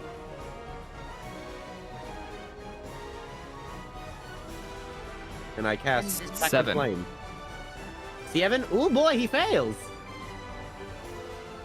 And he takes 7 radiant damage as he's turned and consumed by ethereal flame. Fire goes wildly, and he's like, ah! And he just melts into nothing. No pixels at all. Just blood and sadness. Yeah, so there's no body, right? They're just like disappearing, but it's no longer like this burst of pixels. It's more like getting unraveled kind of, and then just like dissipating into air. Oh. Interesting.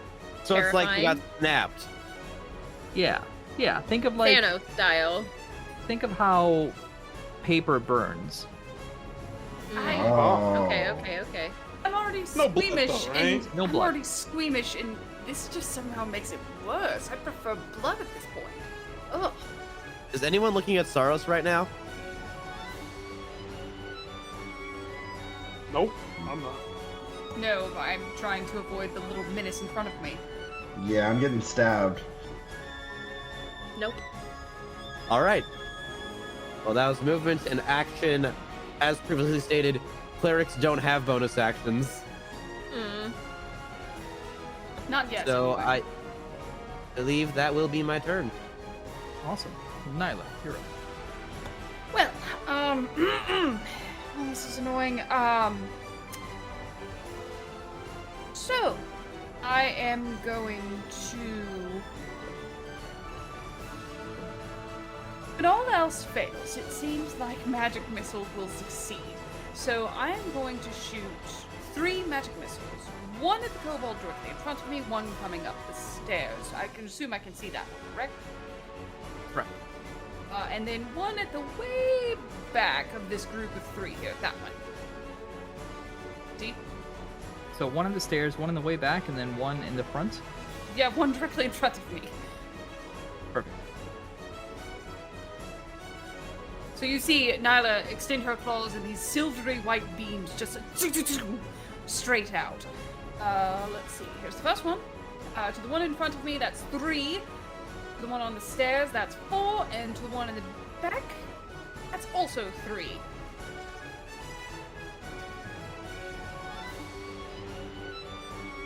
Okay. Perfect.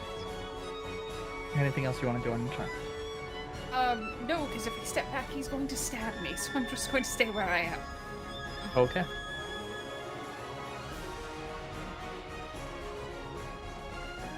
Perfect. Alright, that brings our turn up to this guy right here, who is going to make a dash action again.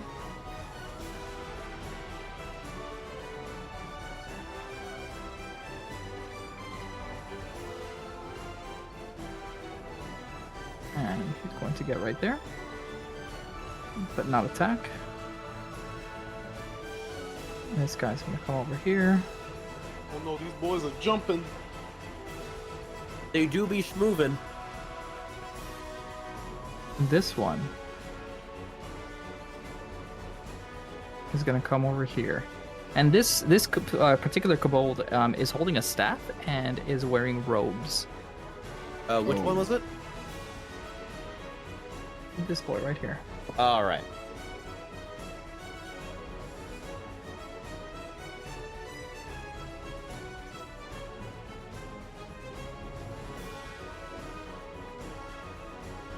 Okay. And you see like this arcane magic start to emanate from this guy. I want to make sure that he can go the distance here. Let me just But can he go the distance? He can not go the distance. He cannot go the distance. Oh, yeah, you stay back there, you fuck. He can. Suck it, Hercules. He cannot go the distance. This is unfortunate. Oh, no, I I've won't been- find my way. I can't go the distance. I'll be there someday. Question about the bridge that the kobolds are running on. Yeah. It's slick at all. Is there water? Is there water on the bridge? No. No. Just curious. Just curious. Yes. Good thought. See where you were going. Good thought. We like that energy. We like that energy. Bringing that energy into this fight. Yes. Okay. We'll see how this So goes. yeah. We'll see how this This goes. guy, yeah, definitely. You see, kind of arcane magic flare, and this little ball of many different colored lights emanates from his palm, and shoots out at you, Ainsley. I need you to. Expertly dodge out of Oh. the way. No problem. I don't need you to do anything because it's a ranged attack spell. Okay. 19 to hit. 19 hits. Okay. So this is going to be cold damage. Okay. Do you have any resistance against cold? Not to my knowledge.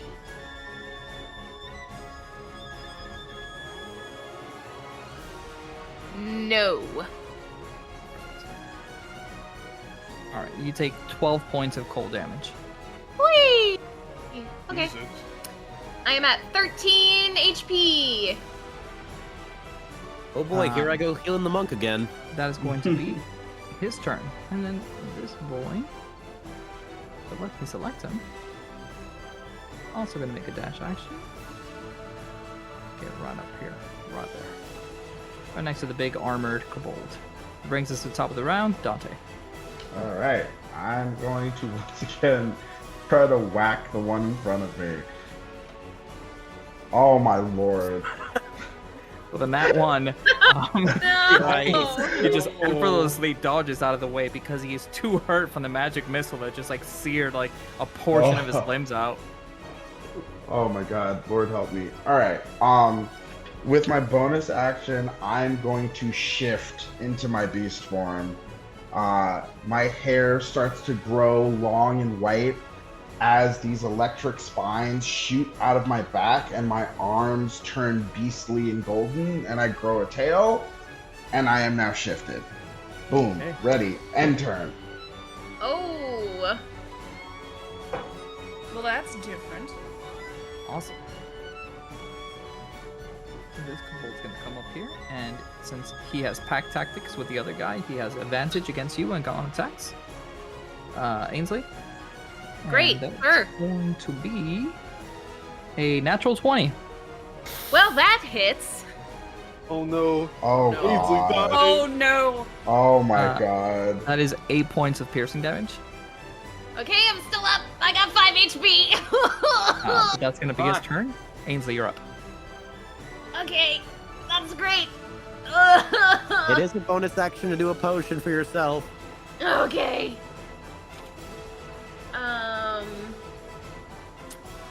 Sorry, I'm just reading up on Key because I've never played a monk before.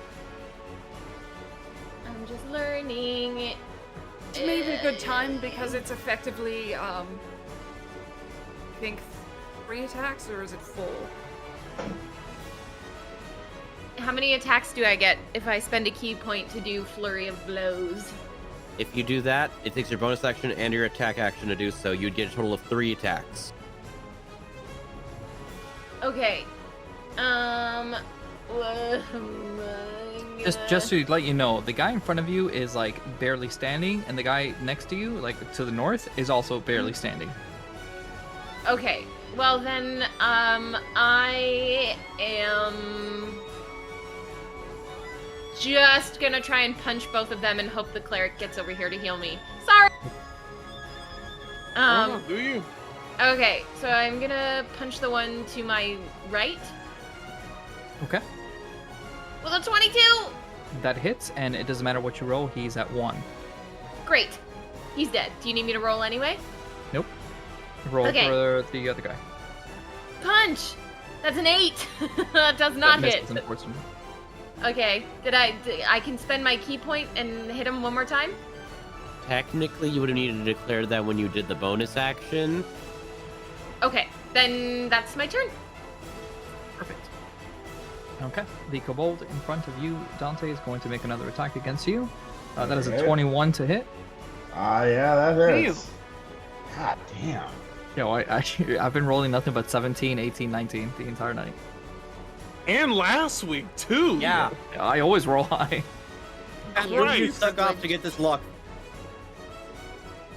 I am We not really want him affected to answer that question. by the- I am not affected by the Will Whedon curse. I am. That's 4 points of piercing damage to you. Alright. Okay. And What it's do you think? Andy's turn there? Yeah. He's Oh yeah, dead he did. then. Yeah. Yeah. Oh, he's absolutely dead. He's dead. Yep. Lightning aura, baby. Wait a second. Yeah, no, we're good. The guy on top of Ainsley hasn't gone yet. Okay. The guy on top of me. Great. Sorry, the kobold to the north of you. All right. It's okay. I Lucky knew Teddy. what you meant. I was like, Okay. I'm debating on what I should do.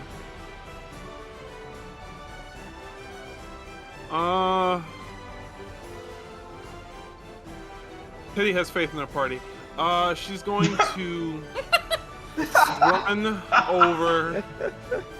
misplaced, but alright. straight down, and Oh God! she's going to immediately start attacking the boss-looking kobold. Okay. She's gonna take a card swing. That's an 18. 18 hits. 7 points of slashing. Okay. Is he still standing? Oh yeah, he takes like nothing. With that, her grin widens. Now this is the challenge that I want. Let's go.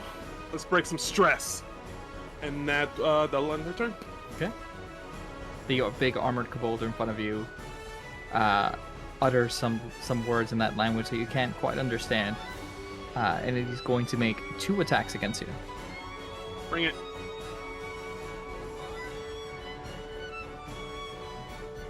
Make me regret my decisions.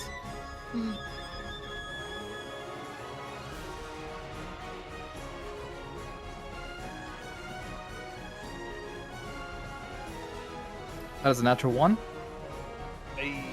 and that is an 18 to hit. All right, that one hits. Okay, that's going to be 5 points of piercing damage. Cool. All right. Oh, wait 1 second. Oh no, not the fine print. Anything but that. Yep, he gets advantage because of pack tactics. Fuck! Thought so.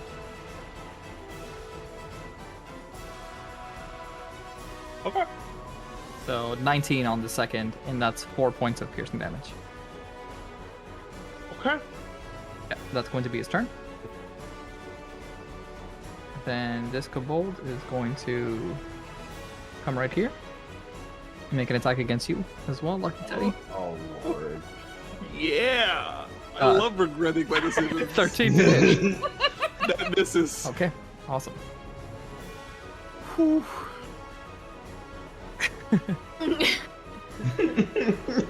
Ooh. Oh fuck! For those who Did can't you do see, this? Why did you do this to yourself? You are completely I surrounded and I crave- cannot do anything. I crave battle. for those listening to this podcast currently, Lucky Teddy has put herself between 4 kobolds and a wall. One of Seen which enough is Dojins to super know where this armored. goes. And her armor is harem pants. I've read that Legend of Zelda Dojin. I know where this goes. Oh, wow. Okay, so Jesus the kobold Christ. closes the gap and seals you in. He's going to make 2 attacks against you as well. That is a 14 to hit. That misses. Okay, awesome. That brings you, Sarros, up. All right. Help! Help! So I don't know how bad of a situation Teddy's in yet, but Sarros clearly is seeing the state Ainsley is in. So first, for his bonus action, he speaks the words, Luna guides up, healing word to Ainsley at the first level. Whatcha? 6 points of health to Ainsley. Okay, thanks. All right. And still within range, but he's going to take 1 step westward, moving 5 feet, and then holds his armored right arm in the air as bands of light start to circle off of the lunar cauldron, spiraling up, passing through each phase of the moon until it converges on the new moon on his palm. He holds it in the air, says the words, Tathuam Ulsel converge, Elsklen, so whipatath, and then slams his palm onto the ground, screaming, Twilight! Sanctuary! As a large 30-foot radius, moon-styled magical circle appears from the ground beneath him, enveloping everything within a 30-feet space of him, 30-foot radius. As my action, call Hail Divinity Twilight Sanctuary. Whenever any friendly ally ends a turn within the 30-foot radius, I can either get rid of a charmed or frightened effect, or give you a d6 plus my cleric level of temporary health. Yo. Coming in clutch, my boy. Bring him up here. The moon! It really is Sailor Moon. Wow. That's right. Just so I'm not just gonna for our piss on readers, you. A giant moon has appeared on our map. That's right. I'm not gonna piss on you. I'm gonna aim higher. I'm gonna piss on the moon! No. No. Perfect. Yeah. 30-foot radius. So it hits everybody. Oh, 30-foot radius, I see. It's a big old chungus of a moon. Emanating from you, right? Yes. Centered on me, 30-foot radius. Perfect. Ooh. There we go. All right, boyos. All right. So yeah, it should pretty much envelop everything. Yeah. All right. That was action, bonus, and movement. Turn. Awesome. Okay. Nyla. Right, how does the kobold in front of Ainsley look? Very hurt. Nyla's going to point her finger at the wounded little kobold. There's this eerie purple light that darts out from her finger as she casts Mind Sliver. Now that little thing is going to need to make an intelligence saving throw. We're really good at that, you know? Yeah. Yeah, Very no, smart. Oh, no, their intelligence. So smart. So smart. Very smart. How do you feel about a 0? Jesus. I feel like that should be a crit for me because I can't crit with this spell, but oh well. It's a nat 1 minus 1. Oh, ooh, I didn't roll well at all. That's 2 psychic damage. It was enough for him to disperse into nothing. Huzzah! His head explodes. So Thanks, Nyla is going to move to, let's see, 5, 10, 15, 20, and she's going to stand at the top of the stairs and sees, you just hear this big, oh no. She looks down and sees what's going on with Lucky Teddy. Question, how high am I above these creatures? You're about 6 feet up. Would a breath weapon still be effective against them at this height? You can get the outer 2, sure. Neat. I'll do that next time. That's the end of my turn. Okay. Also, at the end of your turn, you gain shit. It's fine. You gain shit. That's what you get. Shit. I mean, I probably am should. You gain 5 temporary hit points as you feel lunar light envelops your body. And this is the most powerful I felt in a long time because I only have 13 hit points. Yeah, well, it's 5 temporary, so. Matter. The kobold on the corner of you, Teddy, that is closing you in, is going to make 2 attacks against you. I mean, 1 attack at advantage. I think 20 hits. Yeah. Somebody that is- please go help Teddy. 4 points of piercing damage. Ooh. Nice. Oh god. That ends his turn. Dante, you're up. All right. So, big question, large question, huge question. Huge. Would I be able to, without using my action, get over here by jumping off the staircase? Could I do that? Yeah, absolutely. That is the Alright. chungus of a question, my good sir.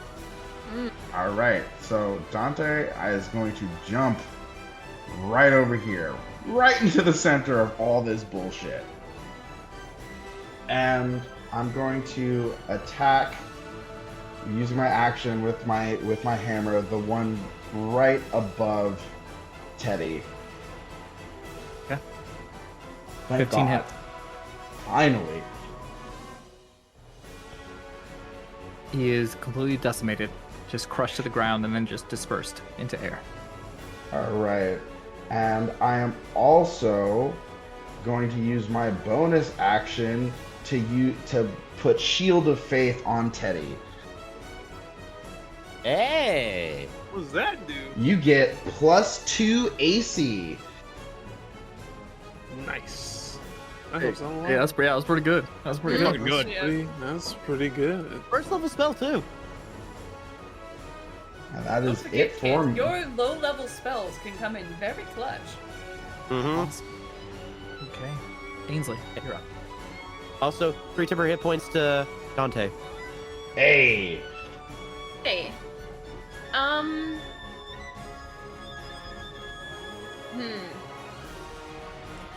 much movement speed do I have? I think 40? 40.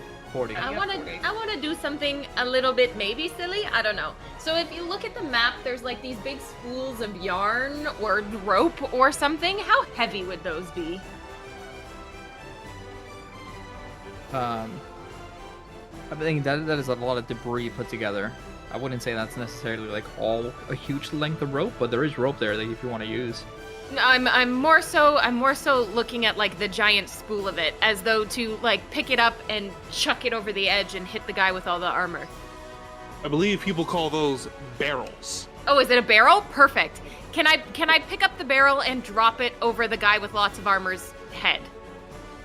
Yeah, the barrel is about I would say like 25, 30 pounds. Cool. I want to do that. Okay. That's right, you have a strong. Yee. All right. So- Roll me a strength check. Okay. Strength check. Strength.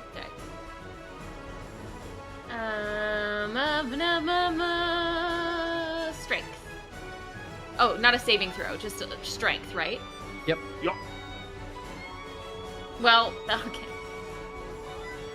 So All right. you hit the barrel, no Tab. problem. But yeah, it's off balance, and Okay. you miss the armored guy. It lands just behind him. Okay. And then, so what's that? Like 10 feet of movement that took? And an action? That's your action, yeah. Okay. Do I have enough to bonus action this guy coming up the stairs? To throw a punch Yeah. at him? Yep. Yep. Get there? You can move there. Yep. Absolutely. Cool. Then just one punch for this man. Bomb punch! 15. 15 hits.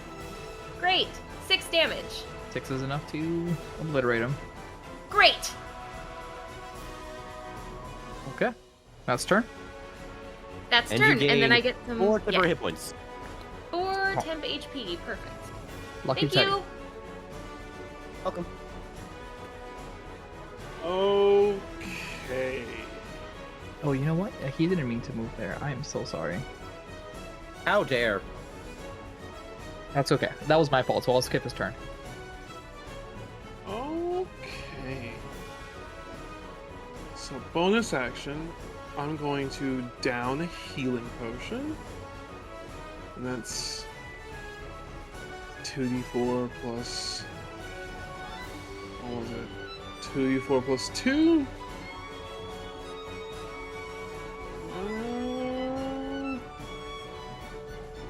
And I will get 6 points back.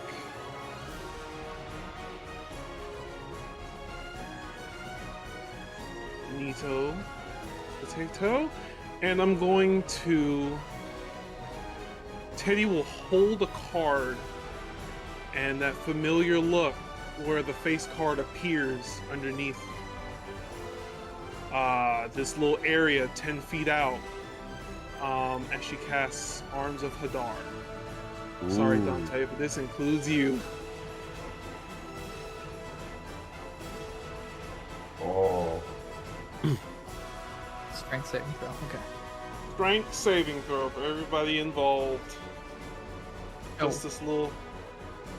We're real good at those. Ah! See Noodle. For those listening, Wait. Dante rolled a natural 1 on his strength save. Wow, This unreal. this would include me as well, wouldn't it? I don't think so, since you're elevated. Yeah, you're Okay. elevated. Fair. I just wanted to. Unreal. The two tanks are kobolds abused. on the right that have a -2 to strength rolled a natural 20 for 18 and a 19 for 17. What the fuck? They take 5 points of The necrotic big damage. guy, who has a +1 to strength, rolled a 5. He takes the full 10. Was today opposite day? Is that what today Me is? too, Dante. I think that must be what's happening. They take 5. Yes. They're gone. They gone. passed, but they still got deaded. Yeah, they're just gone. The big guy is standing still, pretty good, no problem. He's a little Wow. hurt, but he's okay. Well, all my temporary hit points are gone. Hetty, in the heat of battle, does not know this, and she's just looking straight at the boss. Yeah. And she has that wide grin that everybody kind of knows of. Awesome. And that'll be Alright. turn. So the big armored guy is going to make 2 attacks against you once again. Also, at the end of her turn, she gains 4 temporary hit points. Thank you. Hey. Welcome. That is a 15 and a 20 to hit. They both hit. Oof. That is 10 points of piercing damage. I'm going Total? to... Oh, wait, I Total. can't use my reaction. Never mind. Total. Hey, that's 15 with. Are you taking account the extra AC? Oh. Okay, yeah, the 15 misses. Oh, okay. So just 5 points of piercing damage. Okay. Goodbye. Temp HP HP? and as that happens, as she takes the hit, the club and the spade glow this bright red, and she'll just say, "Yeah, that's good. Let's see how you handle this." Hellish Rebuke. Okay. Saving throw. 19. What? Okay, hold on now. That succeeds. So he takes 4 points of You see that the 4 points are barely doing any damage to him. Okay. Or Alright. the because it's fire, right? Yeah. The fire is like not doing as much as you would hope for. That's fine. That's it. But that's going to be his turn. Sarros, you're up. All right. Sarros is now going to move 1, 2, 3, 4, 20 feet southern, then 5, 6. So he is next to Nyla, still elevated on the platform, overlooking the fight happening below between Teddy and the Kobold General, I'm assuming, but still able to see everyone else, and well within range of the staffy boy. Thinking that they got shit covered beneath him, he'll turn his gaze to the kobold with the staff in the back. His eyes light up once more with divine fire. Speaks the words purify tu, se oppose u, sacred flame. Dex check, please. DC 14.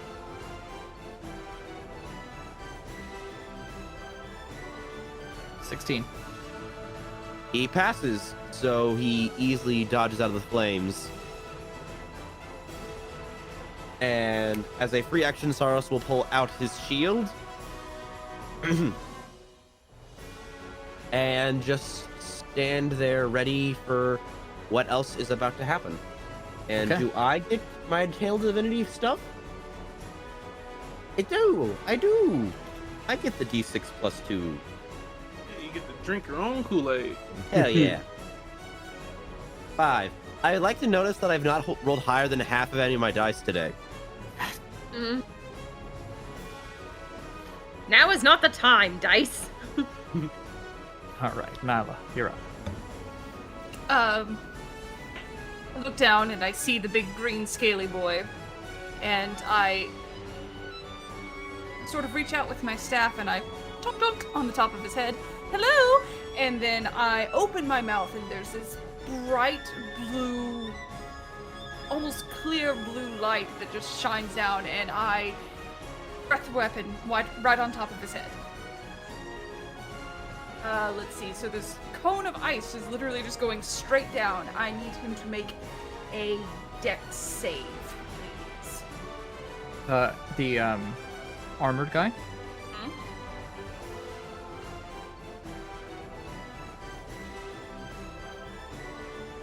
That is 12. If it meets it, it beats it. Dang it. Hold on. I think he takes half. I think he does. Yeah, you should take half on the breath weapon. It's half.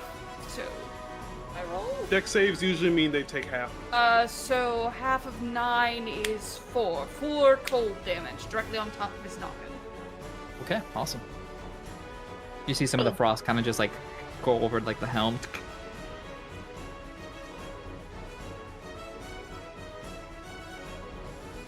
Okay, that brings us up to the Kobold Scale Sorcerer. If you want to move, you can go ahead. Unless you want to stay where you are. No, I'm fine where I am. Oh! Okay, our Sorcerer boy is going to spend 3 sorcery points here Oh no. to cast Hidden Spell, and he is going to cast Charm Person on Teddy. So roll with a disadvantage. That is going to be a Wisdom save at a disadvantage. Ooh. Stace, how much temporary HP did you have?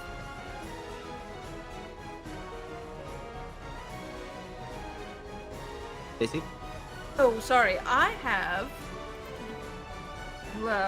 5 temporary hit points. All right, keep that. That is an 11 on the save. That is a fail. DC 12. Ooh. I have Nice. Wait! Oh, boy. No! I think I can help. Double check. We don't get counterspell till level 5. Oh, I have something else.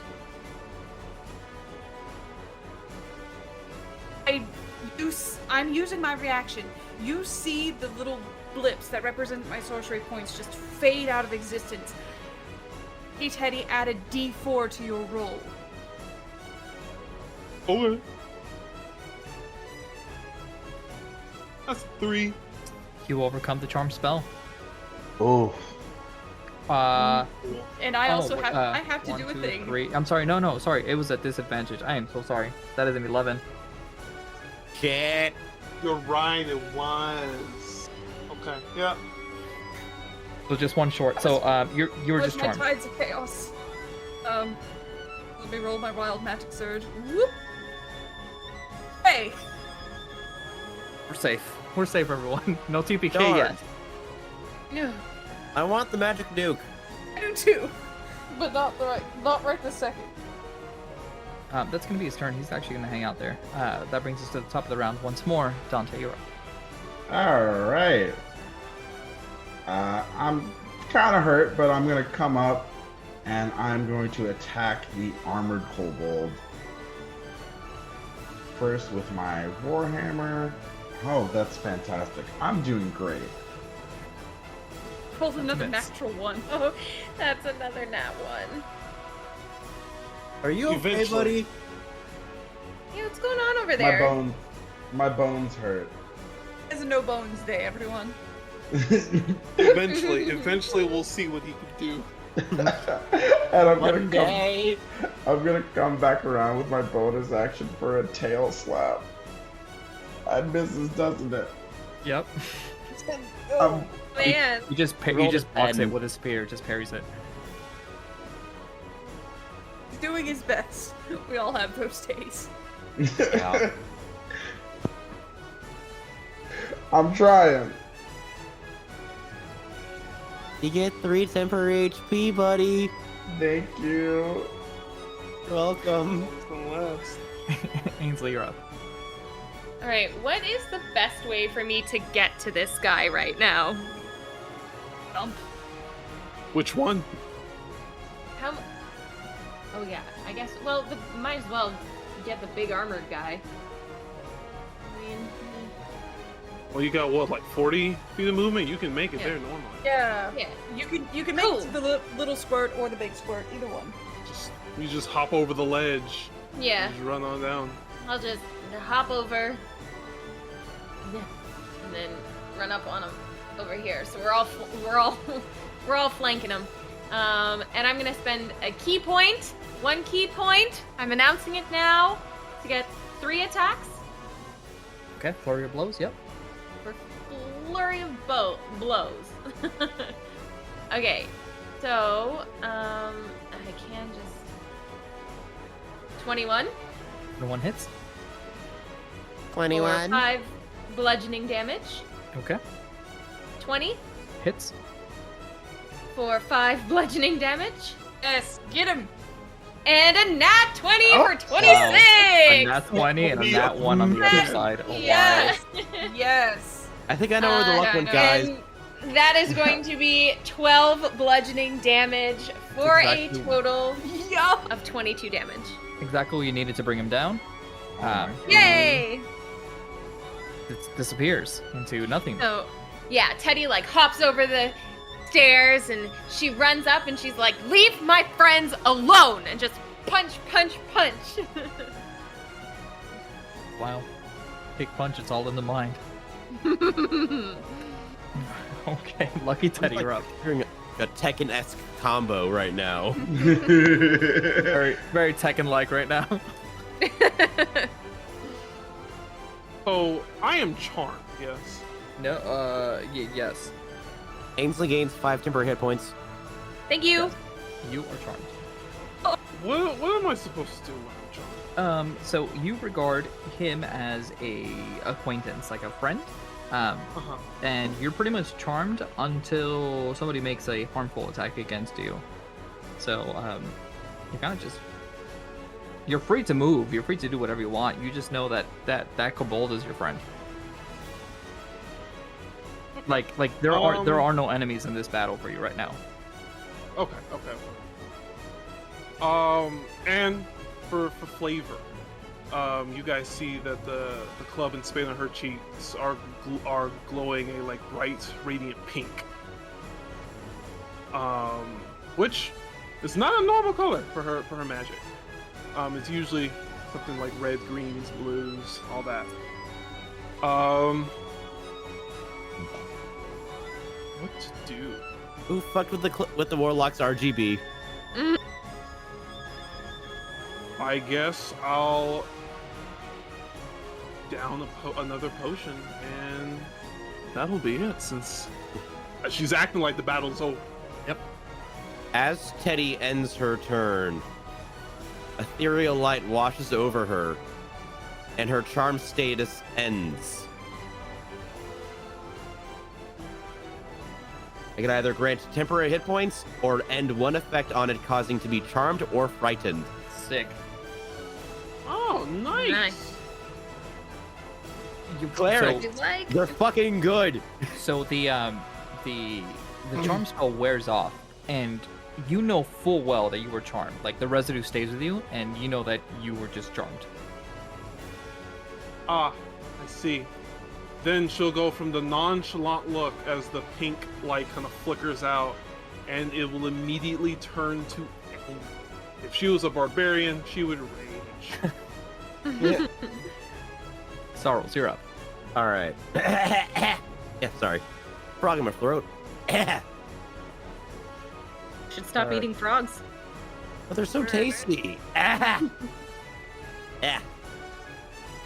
Okay. Seeing that poor casty boy over to the way good 40 feet from him is the last one standing. He'll raise his right hand again. Purify tu se oppose u. Sacred Flame. DC Dex 14 check.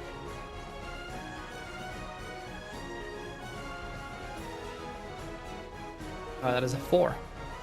He fails! And takes 5 radiant damage. Nice. He lives? Yeah. Oh yeah. Bastard. Alright. He lives. Nyla, are you looking at Sarros right now at all? No, my attention was toward the big green boy. Cool. Now it's probably looking at the caster. Cool. Well, that was action. How much of a drop is it from where we're at to the where everyone else is? About 7 feet. Oh, 6, 7 feet. All right. Well, in that case, he'll make the jump to get in between Ainsley and Teddy. So the sphere moves like 5 feet to the west, also with him. All right. And that was action. That's the only move that I'm going to be doing tonight. And again, the clerics, famously, no bonus actions to be seen. Yep, I'll just end turn there with a temporary hit point check. I just can't roll above a 3 today on D6s, apparently. I end turn. Okay. Nyla, you're up. For Wandy boy, how does he look hurt, or is he still standing strong? He's still standing strong. I dislike that. Change of plans. Nyla holds out her claw again, and you see those white lights emanating from the points of her claws, and she just sends all 3 magic missiles straight into the Wandy boy. Okay. For a total of 13, straight into his face. Awesome. He takes them all. And lives? Yeah. Well, damn. Oh, I should recruit this guy. That's frustrating. And I forgot. I've got to roll my magic surge table. Dude, I got a 17. Darn. Right. Oh wait, I also didn't roll it after my first one. I'm gonna roll it one more time just to be fair. Damn it. We're still good. Okay. Where's my I've missed goddamn anything. unicorn? I haven't messed anything up yet, Okay. but You want to move anywhere? I'm frustrated. I'm just gonna start stomping down the stairs. Okay.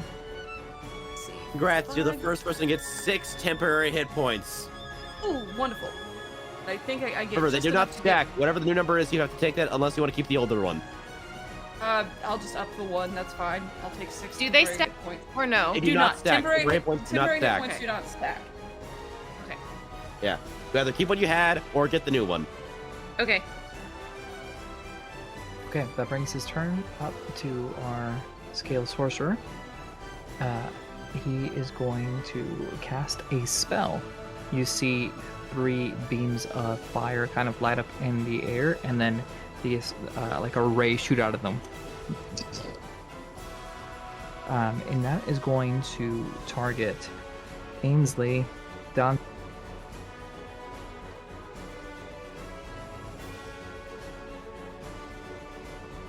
Teddy, That's going to be a range attack spell for all of you. Alright, so Ainsley, that is going to be a 20 to hit. It hit. Dante, 19 to hit. That misses. Lucky Teddy, natural 20. Of course. That hits. So Ainsley, you take 12 points of fire damage. Lucky Teddy, you take 20 points of fire damage. My Oh. goodness! Well, I'm gonna use my reaction to intercept that attack. Okay. 4 HP. Alright, you take 13 instead. Wow. Okay. That's good. And he is going to move over here. Oh, what a piece of shit. He's going to move inside the little island, safe behind the wall. And that's going to be his turn. Top of the round, Dante, you're up. Okay. How far away is this dude? Now, okay, so question. If I came onto the bridge, do I have line of sight? Like right here? Yeah. Okay. I'm gonna move to the bridge. And I'm going to attempt to hit him with a javelin from long range. Okay. Go! Kobold, goodbye. Fantastic. You know what? Swing and a miss. We can't win them all. He hasn't won any. Yeah, someone's got the Will Wheaton curse. We thought it was gonna be. The first roll was a 20, and everything from there has just been like Everything's gone downhill. downhill, yes. I spent every ounce of luck I had for the night on that initiative roll. Maybe. I am, let's see, how am I feeling? I'm gonna use a little bit, can I use my lay on hands as a bonus action on myself? Yeah, I think so. Alright. I'm gonna give myself 3 points, because I'm hurting. Baby hurts. And that's it. I'm done. Awesome. Okay. Ainsley, you're up. Baby also really hurts. I have 3 HP and I am not feeling great, but the only thing... Oh, 7 hit points. Oh my god. Temporary. Damn. Continue, Yeah, sorry. I burned through all the temporary hit points I have and I have 3 left. 3 HP. That is all. But I'm only good for punching stuff, so... shit. That's really all I can do is punch stuff and see in the dark. Hold on. You You can get there. You can step of the wind and get there, because you'll have to go around the corner. That's true. Yeah. Okay. Because it'll just basically bonus action dash you, so you could get there. Yeah, but then I'm out of the... You could only make the one attack, but you can get there. Yeah, but then I'm out of the Healy zone, too. It's whatever you want. It's up to you. Yeah. If you want to pop a potion before you do it, that's fine. Yeah, or you can hide behind the wall, like go towards Nyla. Yeah, but then I can't get to him at all, right? And he can't get to you. Yeah, but then that means I'm not helpful. You don't have It's whatever you want. It's whatever We're you almost want. done. Yeah. I mean, it's There's 5v1 right now. So Yeah, it's- seriously. He's not Okay. If he pulls this Only out, one Kobold will beat the entire party. Yes. There's no way. Okay. Well, I'm going to... God, it feels like Baldur's Gate 3. Okay, I'm gonna pop a healing potion now. So how does that work? What do I roll? That's the bonus action. It's 2d4 plus 2. 2d4 plus 2. Okay. So perfect. 8. extra HP, which brings me up to 12, and then I'm gonna just spend the key point to dash. Can I get all the way here or no? No, if you use a bonus action, you can't. Step of the wind, right? 'Cause can't- that's a bonus action. I can't use it. Yeah, Okay. Key points bonus action. Yeah. Oh, you I see. can, Okay. You can use your action to dash. You just wouldn't be able to punch this turn. Okay. Yeah, I still want to dash. How do I check how far it is with like the corners? How do I? Right click. Right. You'll stretch it out, then right click. Gotcha. Thanks. How do we get across? You can just step in the water. Yeah, just step in the one. It's pool water though, so. I'm gonna stand right here on this edge. Okay. Oh, whoops. Hang on. Sorry. Right here on this edge. Right on the edge of the poo water. Okay, that's my turn. I'm on the edge. Of poo water. Water. Fucking Teddy.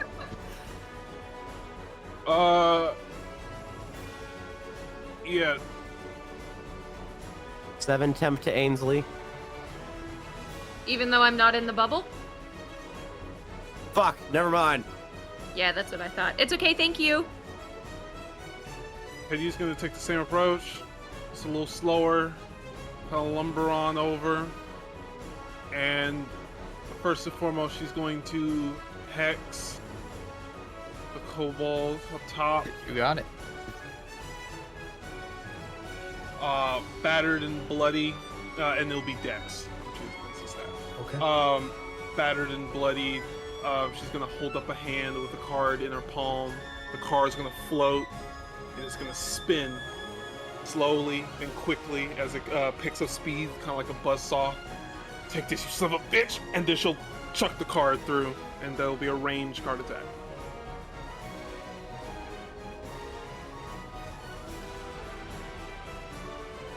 $28. That hits. 7 plus 4 necrotic damage. How do you want to do this? Oh, yo! Yeah. Yeah. She'll just aim the card straight for the head and just make it, and just kind of, it's like a buzz saw, and it just spins straight through. Okay. The card just goes straight through the cranium, kind of just appears on the other side as this kobold kind of just already starting to like dissipate, just melts into thin air.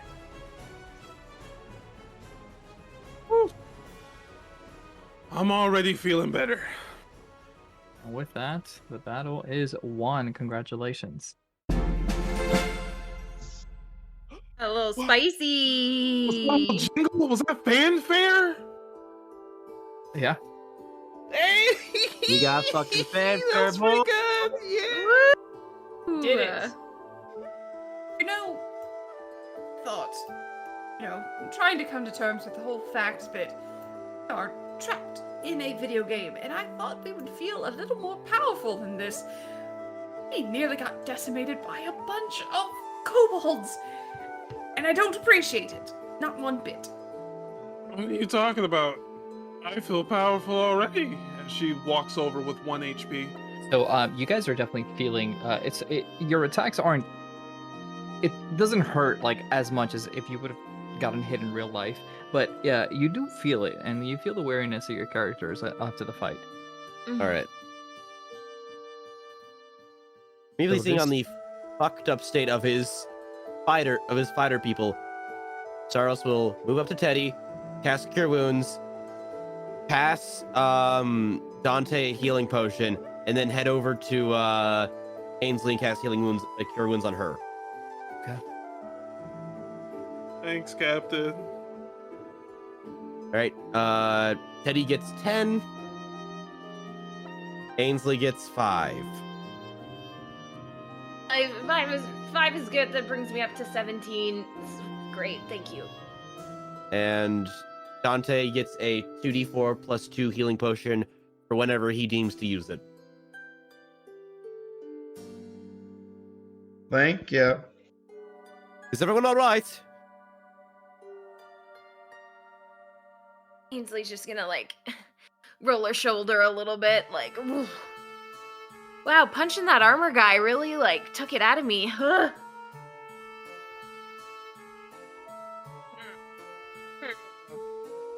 Hey Dante, is that new class working out for you this game?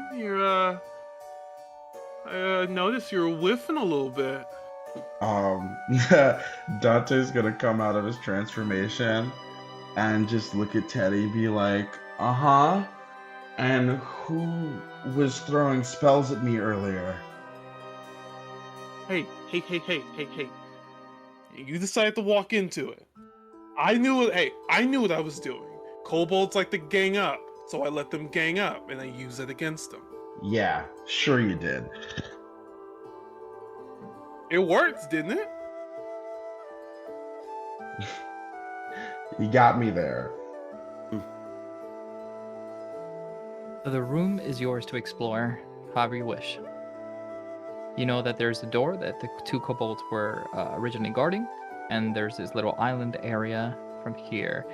Based from where you guys are standing, everyone except Nyla can see that there's a fairly dirty but large-ish pouch, sitting kind of close to this massive pile of bones here, which you could probably assume is what they've been feeding on and surviving.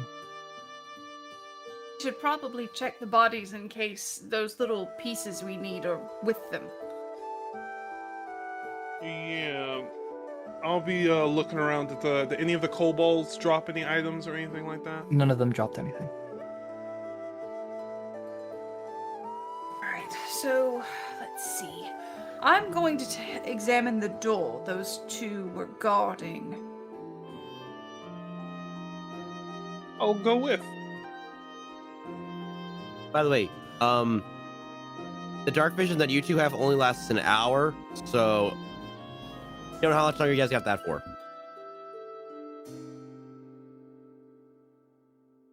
Oh yes, the two blind ones went to go. Well, there's torches, and the fight only lasted a few minutes, so. An hour is plenty of time. Okay, so you guys go inside this room. It's pretty stocked with a bunch of crap, just random debris and things that the kobolds have been kind of hoarding.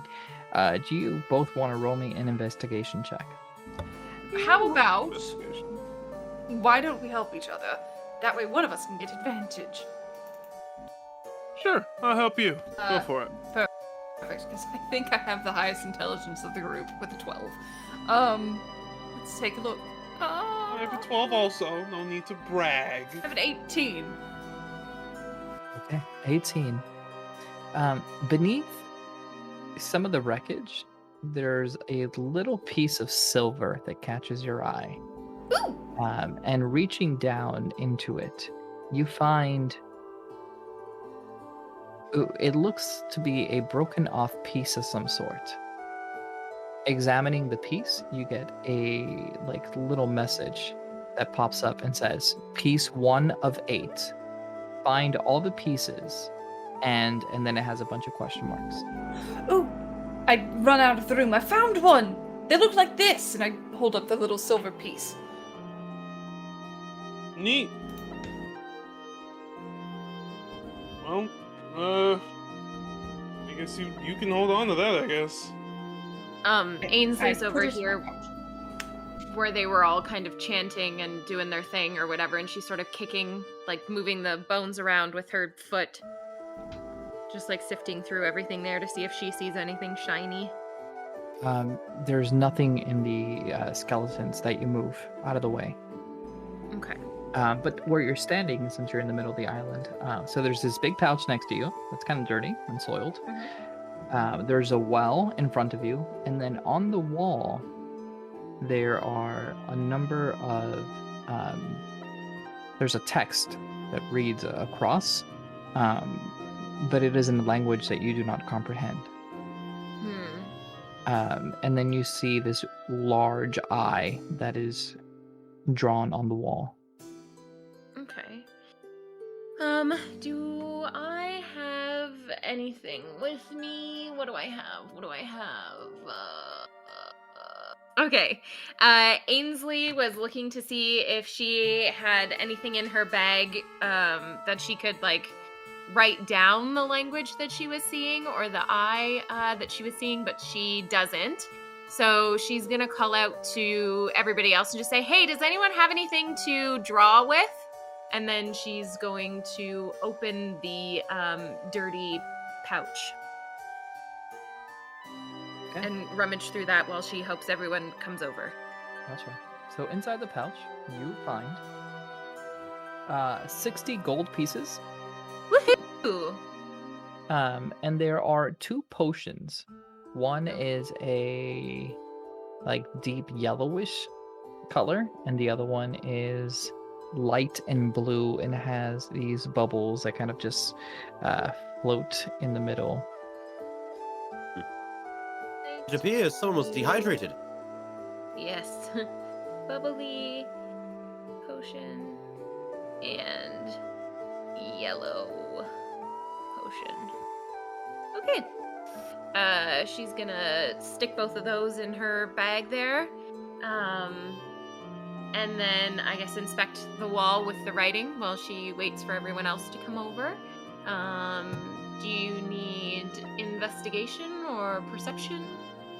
This, unless you speak the language, this is not going to mean anything to you.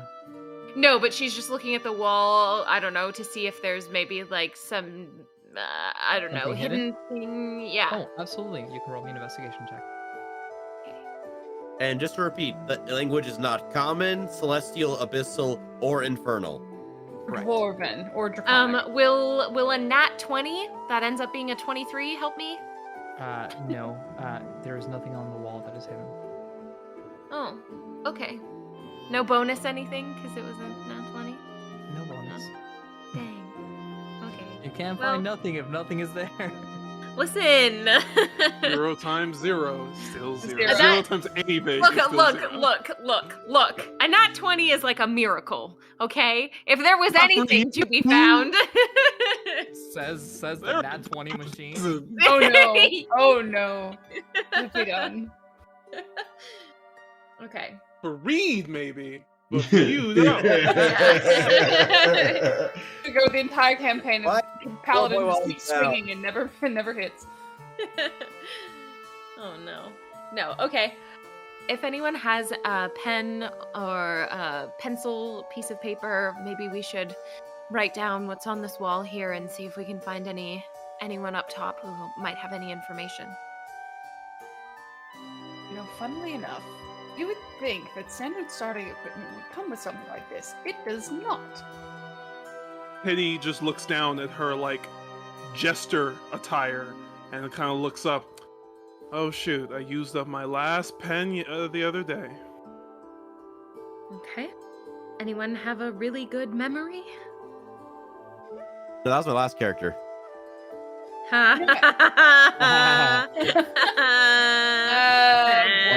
Womp. Womp.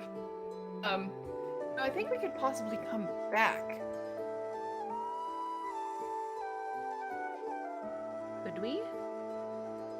I see I no don't see reason why why we we couldn't. couldn't. It's not like the NPC's gonna stop us. Very true.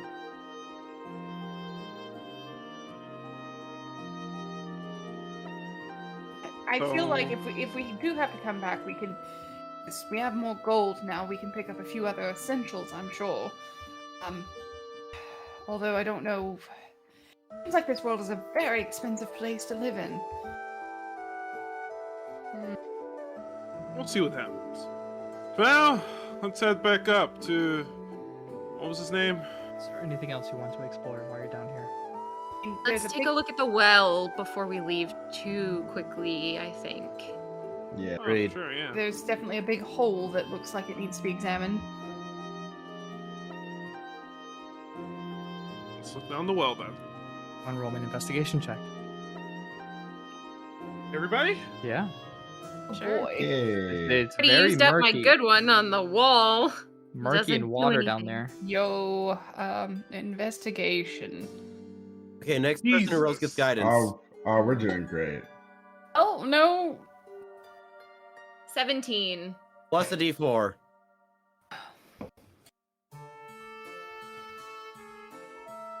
19. Hooray. 9. God damn. Excellent. Horribly. That was awful. Dare. Well, if you guys find nothing, 19. Okay. Well, What use If are only- good rolls if there's if only it was a 20. Oh no! is 0 well, times 0. I'm kidding. This was a DC 15. So, Oh, Bastard. I was about to say, is well in full the of middle water. of the water, that's kind of, it's very stagnant, and there is a moment where you catch something that's gleaming. It's very brief. But you're pretty sure there's something down there. The question is how you get it, but there's something down there. can we we use the lower- bucket? Yeah, I was gonna Um, say, can we lower one of the buckets on the rope? Yeah. Excuse me. This is a dex check. Oh, this seems like a job for me. I'm going to use shape water and change the flow of the water to bring whatever that is up. How many feet can the water go up? Oh, look, give me just a second. It's a cantrip, so I can keep doing it. Let's see. It's a 5-foot cube. It is not enough to bring that up.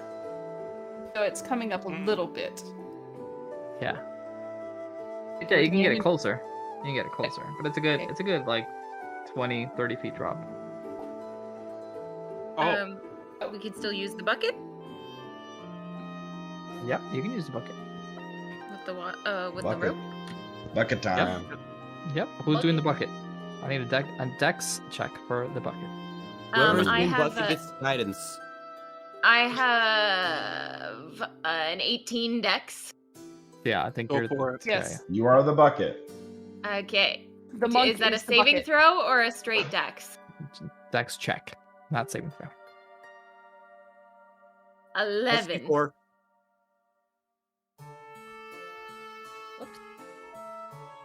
12.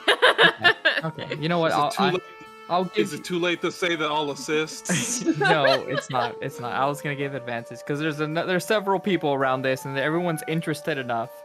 So I'll Okay. give you advantage. So Plus 1 18. is an 18. Okay. I'm So helping. you- I'm floating the thing a little closer, so you don't have to go as far. I'm helping. So you see as the cantrip spell is going off, and the kind of the control water, is bringing this object. It's this very, very like, it's catching whatever little light there is down here in this well, and it's gleaming. And it takes you a little bit, like a good minute or two, to try to fish it with the bucket. But you do so. You get some of the water, you get the object in the bucket, and you pull it up. And you find a very large diamond worth 1,000 gold pieces. Oh. Wow. Sarros doesn't say it, but it's his now. I don't think so. I pulled up the bucket. Oh no! We pulled up the bucket. Very large Me, diamond comrade, worth me. 1,000 is in my inventory. You weren't fast We enough. It's mine. seize the means of production. It is no longer your diamond. It is our diamond. Your diamond. I'm just If putting it in my anything, bag. Yes, we If will all anything, have Cap, it. this is where the soundtrack changes to the Soviet national anthem. The one time I don't put it on the soundboard. I know. I'm sorry. Wait, is it possible to get DMCA'd for a national anthem? Probably. I No won't soundboarding. chance it. Yeah. Just do the MIDI version of it. Hi, and I feel like if there's one you don't want to get hit by, it's Russia. No, this is the USSR. It doesn't exist anymore. Haha. This is true. So yes, you have the diamond, you have the piece 1 of 8, and then you have what's in the bag. There is nothing else in this room for you. Okay. Let's head back to what's his face. Nebin Head Whisper back Mouse. Yeah, I'm not Mr. keeping Mouth. track of his name. He's an NPC. I don't care. Don't forget that the NPCs do have sentience now. We Probably- we don't know that for sure yet. People so are Teddy, people, and they will be treated as such. sure. I don't care. I'm here to fight people and monsters. NPCs are secondary. Out here. So you guys make your way back up the way the way you came and up into the city streets. You whip around to the raging opportunist. And once again you're greeted by Neville. Oi! Welcome in! Solved your pest problem. Did ya? So, what was it? It appeared to be a group of kobolds doing some sort of ritual, maybe, underneath your keep, or not keep, but a bar. We weren't able to decipher what language they were doing as such in. We know it wasn't Draconic, Dwarvish, Abyssal, Celestial, Inferno, and probably one more that I'm missing right now. I see. That's rather concerning, but you took care of it. So, congratulations. Many thanks. So what's the payment? I think you've received the payment. The joy of combat, the sense of feeling and helping your fellow man that cannot help himself. As he says that, Teddy's face just twists and coils, and it's like, oh, you're one of those. Okay. Listen. If you're going to press me, I will give you 3 rooms on the house. Ooh. That's more like it. For Pleasure life. doing business with you. For life. Hey, It's pretty good, right? Pretty good deal. This is a There you tiny little go. problem. now you're talking my language. Pleasure doing business with you, Nibblebottom. See. The problem is that well, I don't actually have the keys to the rooms anymore. What? I may have well, you see, I may have gambled them away. But fret not, I know exactly where they are if you want to go and get them back for old Nevin. Well, wait a We minute. weren't even gone that an hour. Gamble? You gambled the rooms. You Oh, owe. very, very persuasive individual came in and made a big bravado, and I know him because we're part of the innkeepers committee, and I know him as a fellow innkeeper of sorts, tavern keeper, whatever title you want to give him. So he came in and he offered me, a simple game of cards, and I couldn't refuse. And then he upped the ante, and I said, "Yeah, sure, I'll give you my satchel." Dummy me, I had the keys in the satchel. So the satchel is now at the Gullible God. Okay, let me get this straight, Frankenfurter. You gave us a blank check that you know would bounce, essentially? Well, if you get the keys back, you'll get rooms and lodging and food for the rest of your life for absolutely free. No penny, no charges.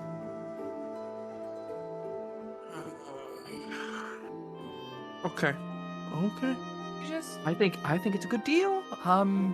Just saunter your way down to the Gullible God And just solve your second problem. I see. No, I get it. I get it. Let's go. Did you just call a locksmith? I feel like.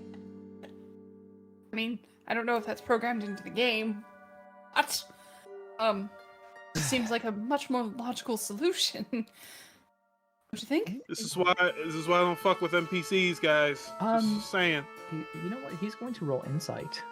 on you, Nyla. I know. Like, shut the fuck up. Don't look at my plans, man. Okay, he's gonna look at you and say, pardon me, so what is this game that everyone keeps mentioning? I'm doing that Emma Watson face where she's just like laugh smiling and like twitching her eyes back and forth. Life is a game. And she runs out of the room. Oh, that one is a little bit weird, but yes. So the gullible god. You want to head just down to the Temple of Revival, and as soon as you pass the big temple there, you can't miss it.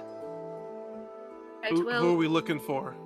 The owner goes by the name Revenant. And who do we turn this quest into for our reward for completing it? Well, I believe you got the reward. Well, no. We're getting the reward. Mm-hmm. We're going to go get it and then bring it back so then you can give it back to us. I see. Yes. Right you are. Very astute of you. Mm-hmm. Yeah. Okay. Let's go, gang. Good day. I thought we were... Yeah, I thought we were adventurers, not debt collectors. To be fair, it's our debt. See Nyla outside the door just like, oh that's You could have just told them. I don't think it's right. How do I explain to someone that their whole life is a lie? You want me to do it? No. Rude. We are all What is he going gonna to do? I'm sorry. Oh, no, that was just it. Just, what is he gonna do? Everyone here is going through a massive change in their lives right now, including all of us, and probably that poor barkeep. Let's not shake up his world too much than it already has been. It's not a lie, it's just different than our experience. I mean, the fact that we're all going through a crisis here, it seems like all the more reason to just rip the Band-Aid off and just, you know. Don't forget, if we're stuck here, we have to pay. We at least have free food for the day and a free place to stay.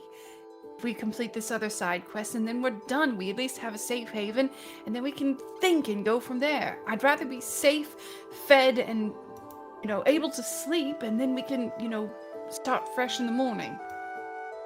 At least if you're gonna tell him, don't tell him just yet. Let's get the keys back first. That too. Fair. Alright. Lead the way.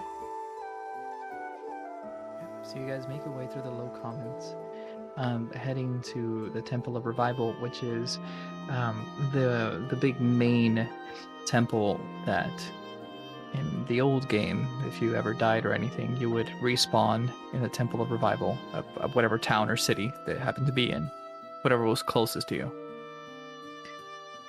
And so you walk by and you see this temple that is just decimated into ruin. And it looks recent too, because everything else around it is, it's okay. There's a couple of a little bit of damage done to the surrounding houses, but like the temple is just like if someone just took a massive hammer to it and just broke it. Is this the temple Sarros went to last night? No. Oh.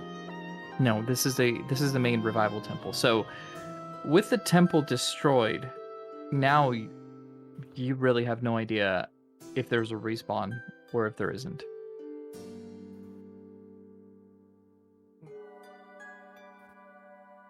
That's horrifying. Speaking of which, throughout the town, what's the general atmosphere? Is the atmosphere still kind of the same? Very much so. Although it's more it's shifted into more secluded episodes, right? Like the people that are freaking out are more disheartened, like without motivation, very apathetic, and kind of just sticking together. So you see like a lot of just people like sitting around, not doing anything, kind of keeping to themselves. Other people are going around talking to NPCs, doing quests. Others are looking for groups and joining, etc. So everyone's just moving to the next stage of grief. Yes. Okay. We've all had to. Alright. I think we've all had to make that leap to acceptance very quick. Otherwise, no food, no shelter, no nothing. Yeah. Everybody's coping in their own way. We do. So you pass the Temple of Revival, and eventually you get to this very large-looking alehouse. That is, for as large as it is, it's like very discreet. Like there's no lettering or anything like that. There's like a small little plaque in front that lets you know the name of it, but like unless you are walking pretty close by it or absolutely looking for something, you would just pass it. It is painted all black with gold trimming, and the little plaque in front of the door says, "The Gullible God."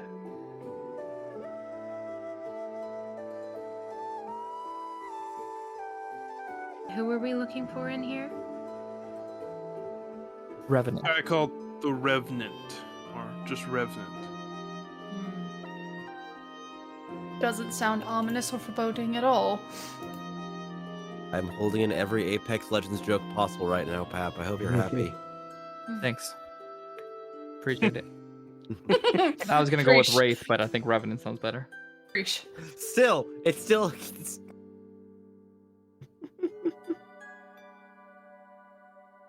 Alright, let's go. Hopefully we don't have to, like, break his arm or something. Let's try not to resort to play of violence, please. It's an NPC, he'll be fine. You say that now. I mean, what is he gonna do? All You know, right, we let's nearly head got killed by a bunch of kobolds. Let's just not press our luck. in. I mean, I doubt this owner here is gonna be able to do a whole lot against any of us. But I'll hold out. I'll hold back. I won't do anything. All right. So, You step inside. Yeah. Sorry, you step inside through the portal. Immediately, you're surrounded by many, many varied patrons. There are pixies flying and floating through the air. There is a table of half-orcs eating with very fey-looking elves. There are a number of spirits that are kind of just coming and going, and the whole atmosphere here seems very changed from just regular inn and the general vibe that you get in this town. The lights are very dim. The candles float in midair with this deep blue flame emanating from them. Off to the corner, there's even a Dullahan, which is a traditional knight without a head.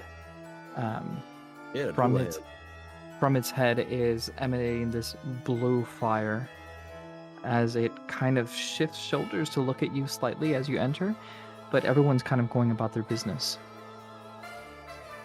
Down the corridor on the opposite side of the tavern, there's this large bar, fully stocked with this nice mahogany counter that has been polished as much as it possibly can.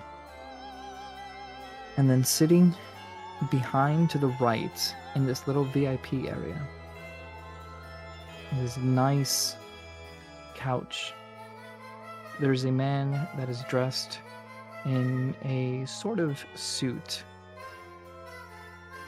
He's drinking a glass of some sort of spirit, very relaxed, very comfortable, with an air of someone that is either a longtime patron or someone that owns this place of business. First things first, identifying who exactly the Reverend is. I feel it might be best to ask the barkeep such questions.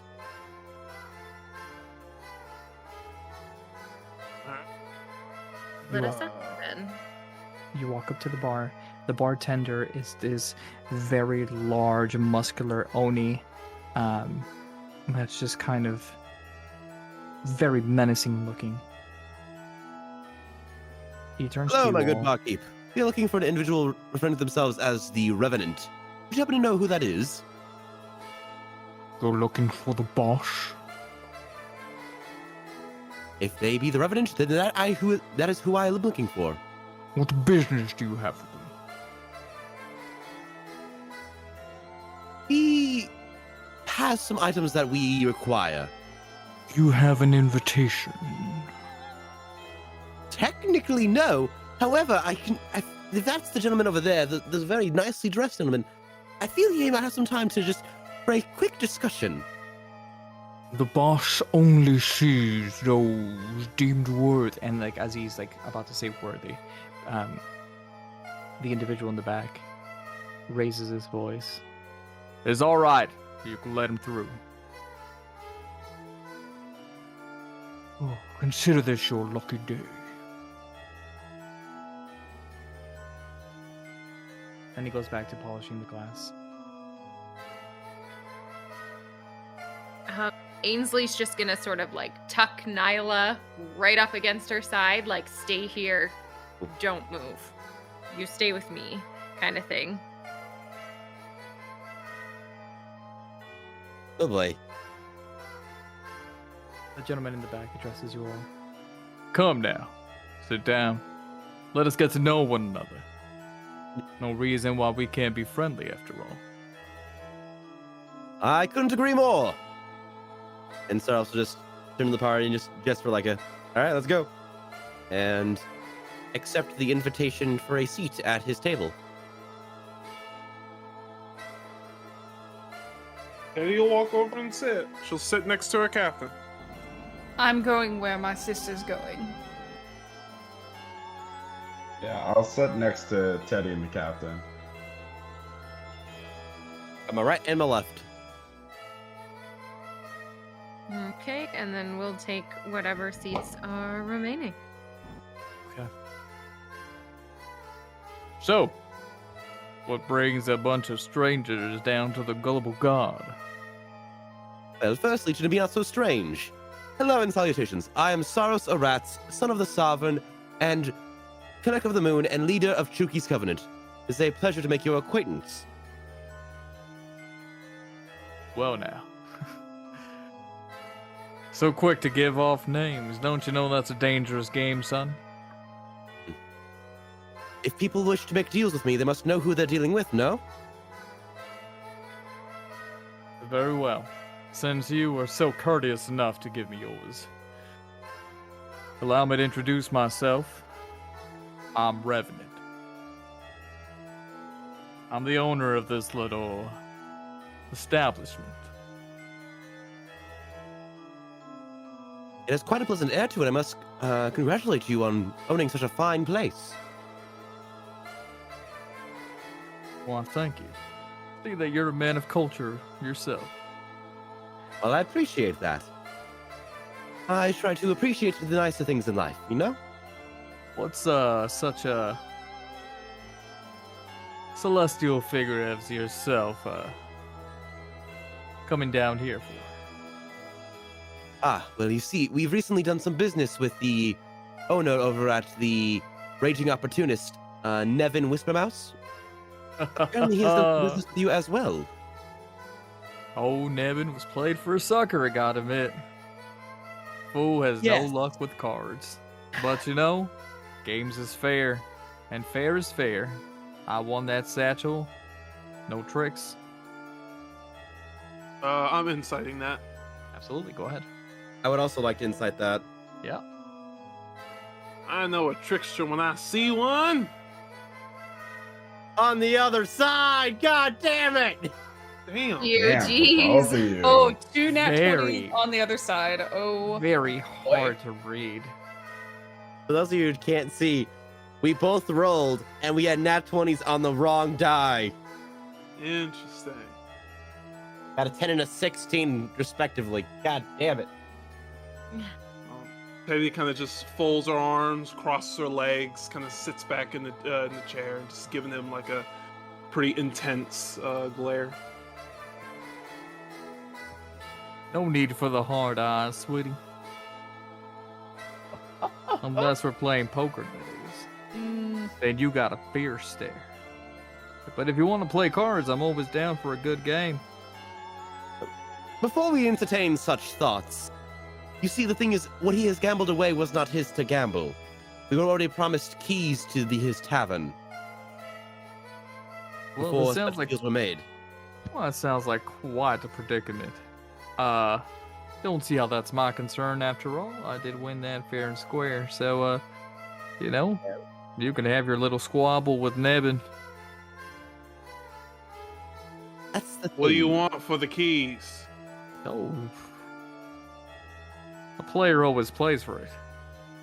With that, Teddy will hold out a hand, and it's an empty palm, and then she'll kind of wisp her other hand over it, and then a deck of cards will appear, and then she'll place it on the table and spread it. Okay, let's do it.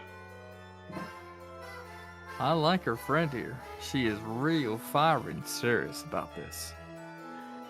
Eddie, you understand that I can't help. None of us can. This is totally up to chance. Yeah, and my name is Lucky Teddy. Chance is all my thing. Now, you sure you want to play? I'm always sure. If it's a competition, I'm gonna win it. Very well.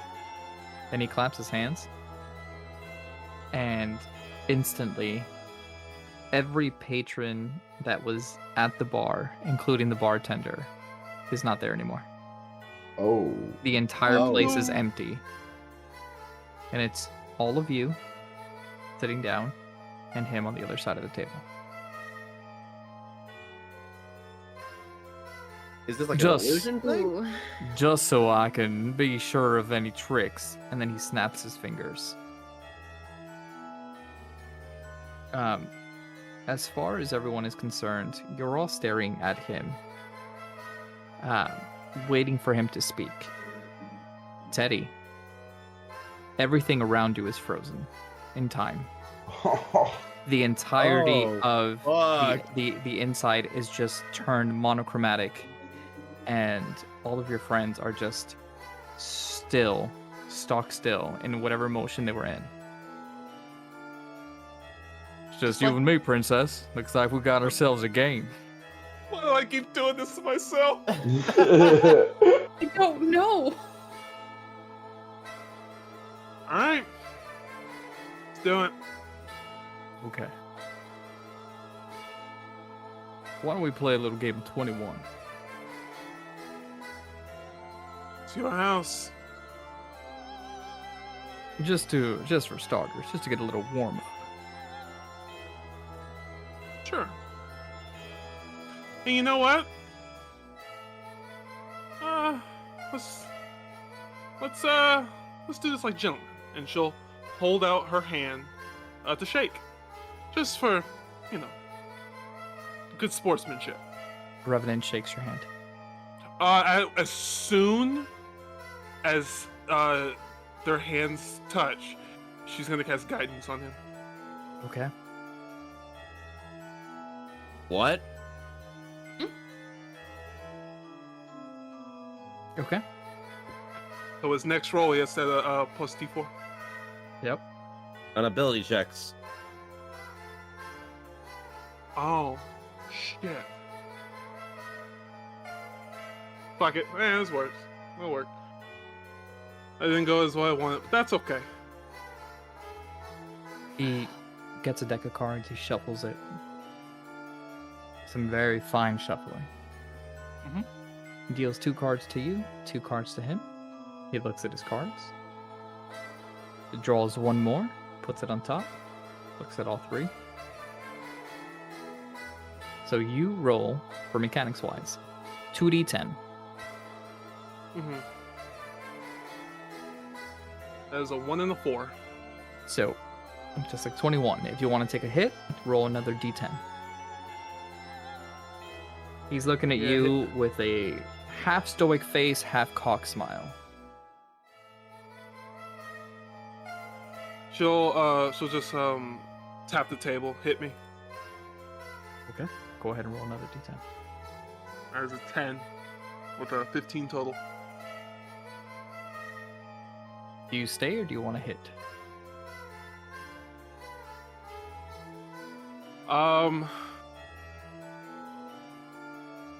She stares hard at the card she has.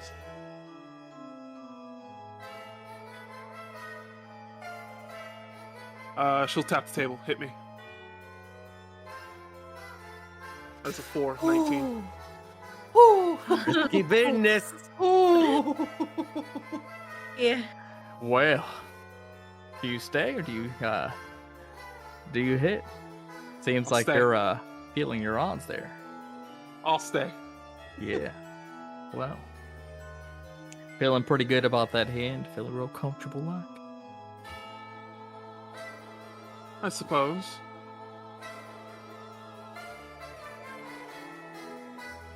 Well, If you haven't noticed, and she'll kind of like gesture down to her outfit, games are kind of my forte. I do love someone with confidence. Not enough confident people. Reliable people in the business nowadays, you know what I'm saying? I guess. Let's up the stakes. If I win, Okay. well, I'll tell you what. If you win this card roll, not only will I give you back your satchel with your precious keys, but you'll be in my good graces. For employment purposes, if you, so like, in the future. Make ourselves a good, business partnership. Y'all seem pretty trustworthy. And I like the cut of your jib. Oh, he said it. But, if you lose, well, I'll leave that to your imagination. Weird shit, okay? Ready? Flip them. And he flips his cards to reveal an 18. Oh.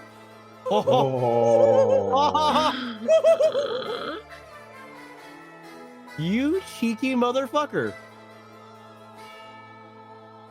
Well, my good sir, Mr. Revenant. Good game. I'll be taking the satchel, the keys, and your good graces. You reveal your cards for a 19. He is quite impressed. Well. What'd you say your name was? You can remember the name Lucky Teddy. Lucky Teddy, huh? Well, you certainly are lucky. But, I think there's a lot of skill behind that, facade. But, excuse me, where are my manners? And he snaps his fingers again, and everything starts moving, and all the patrons are back in the bar once again. So as I was saying, Teddy, make sure to keep a calm head. Very dire straits we are currently in. Yeah, it's fine, guys. I won. What? I won. I beat him. But When? you haven't done anything yet. She'll just kind of like nods her head to the table. Yeah, I did. What? Interesting. Job? Yes, good job. I'm just that good, guys. Remember, 50th place last game. Holy fuck.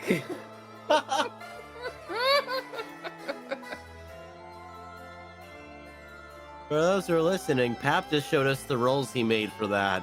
Holy fuck. Yeah, It was an 18. There's, Yes, My very 19. lucky. that there was was no fibbing involved. oh, I can't believe that. That was probably in our previous game. We killed gods. This game, the most tense thing we have done is flip cards. For roughly fairly low stakes. Like, it wasn't over a bag of keys. I have plans for this. I think that's what scares me the most. So, and he hands you the satchel. Here's your satchel, your keys, and here you go. And he hands you a card. It's a little like business card, which is blank on both sides.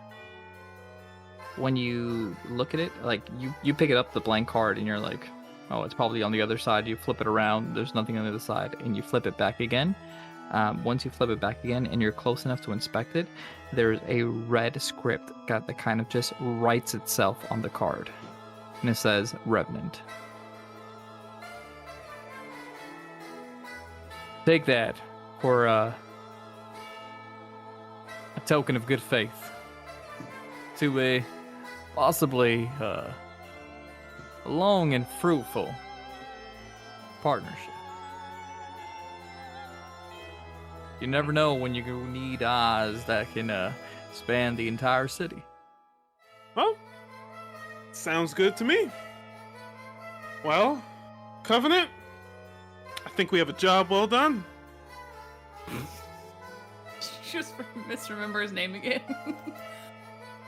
No, she was speaking to the party, Oh, okay. referring to the party as the Covenant. Hey, yes, I get it. I just thought you were being a jerk. My apologies. Yeah, she'll stand up with the satchel and she'll hand the keys to Sarros. Thank you very much. Well then, call on me whenever you want. Feel free to come by for a drink anytime. It's been a real pleasure. Yes, it has. Sure. Good fortune be upon you. Upon yours too, sir. And I guess we'll leave. Okay. As you guys exit the the tavern. Wow, I could not remember that word. Establishment. Yeah. Place I kept thing. trying to say inn, and I was like, it's not an inn, it's a tavern, it's an ale house. It's ale house is what I was looking for. But you guys exit out into the streets, and immediately upon coming out, you see Vance kind of walking across, and like he notices you, and he starts to wave at Sarros. I go to wave back. And there is this figure with 2 daggers, and kind of like the sleeves are cut off, wearing like this hood that comes from nowhere and just stabs Vance from behind, Oh. Oh no. and then just Oh, no, he runs got off earbuds in. runs off to the alley. Vance just collapses on his knees. I Just immediately in run shock. for him. Run for Vance. Run to Vance. You run to him, and he reaches your hand as he disappears into thin air. As I heat up his hand, spare the dying. Roll me a d20. God, if you have ever listened to me, now is a good time. Ah, fuck. Come on, come on, come on, come on! Fuck! I rolled a 7. You run as fast as you can to grab his hand. You do not make it in time, and he disappears into thin air. And you're left there just grasping nothing. And that's what we'll leave off for tonight. Oh no. Damn. Oh.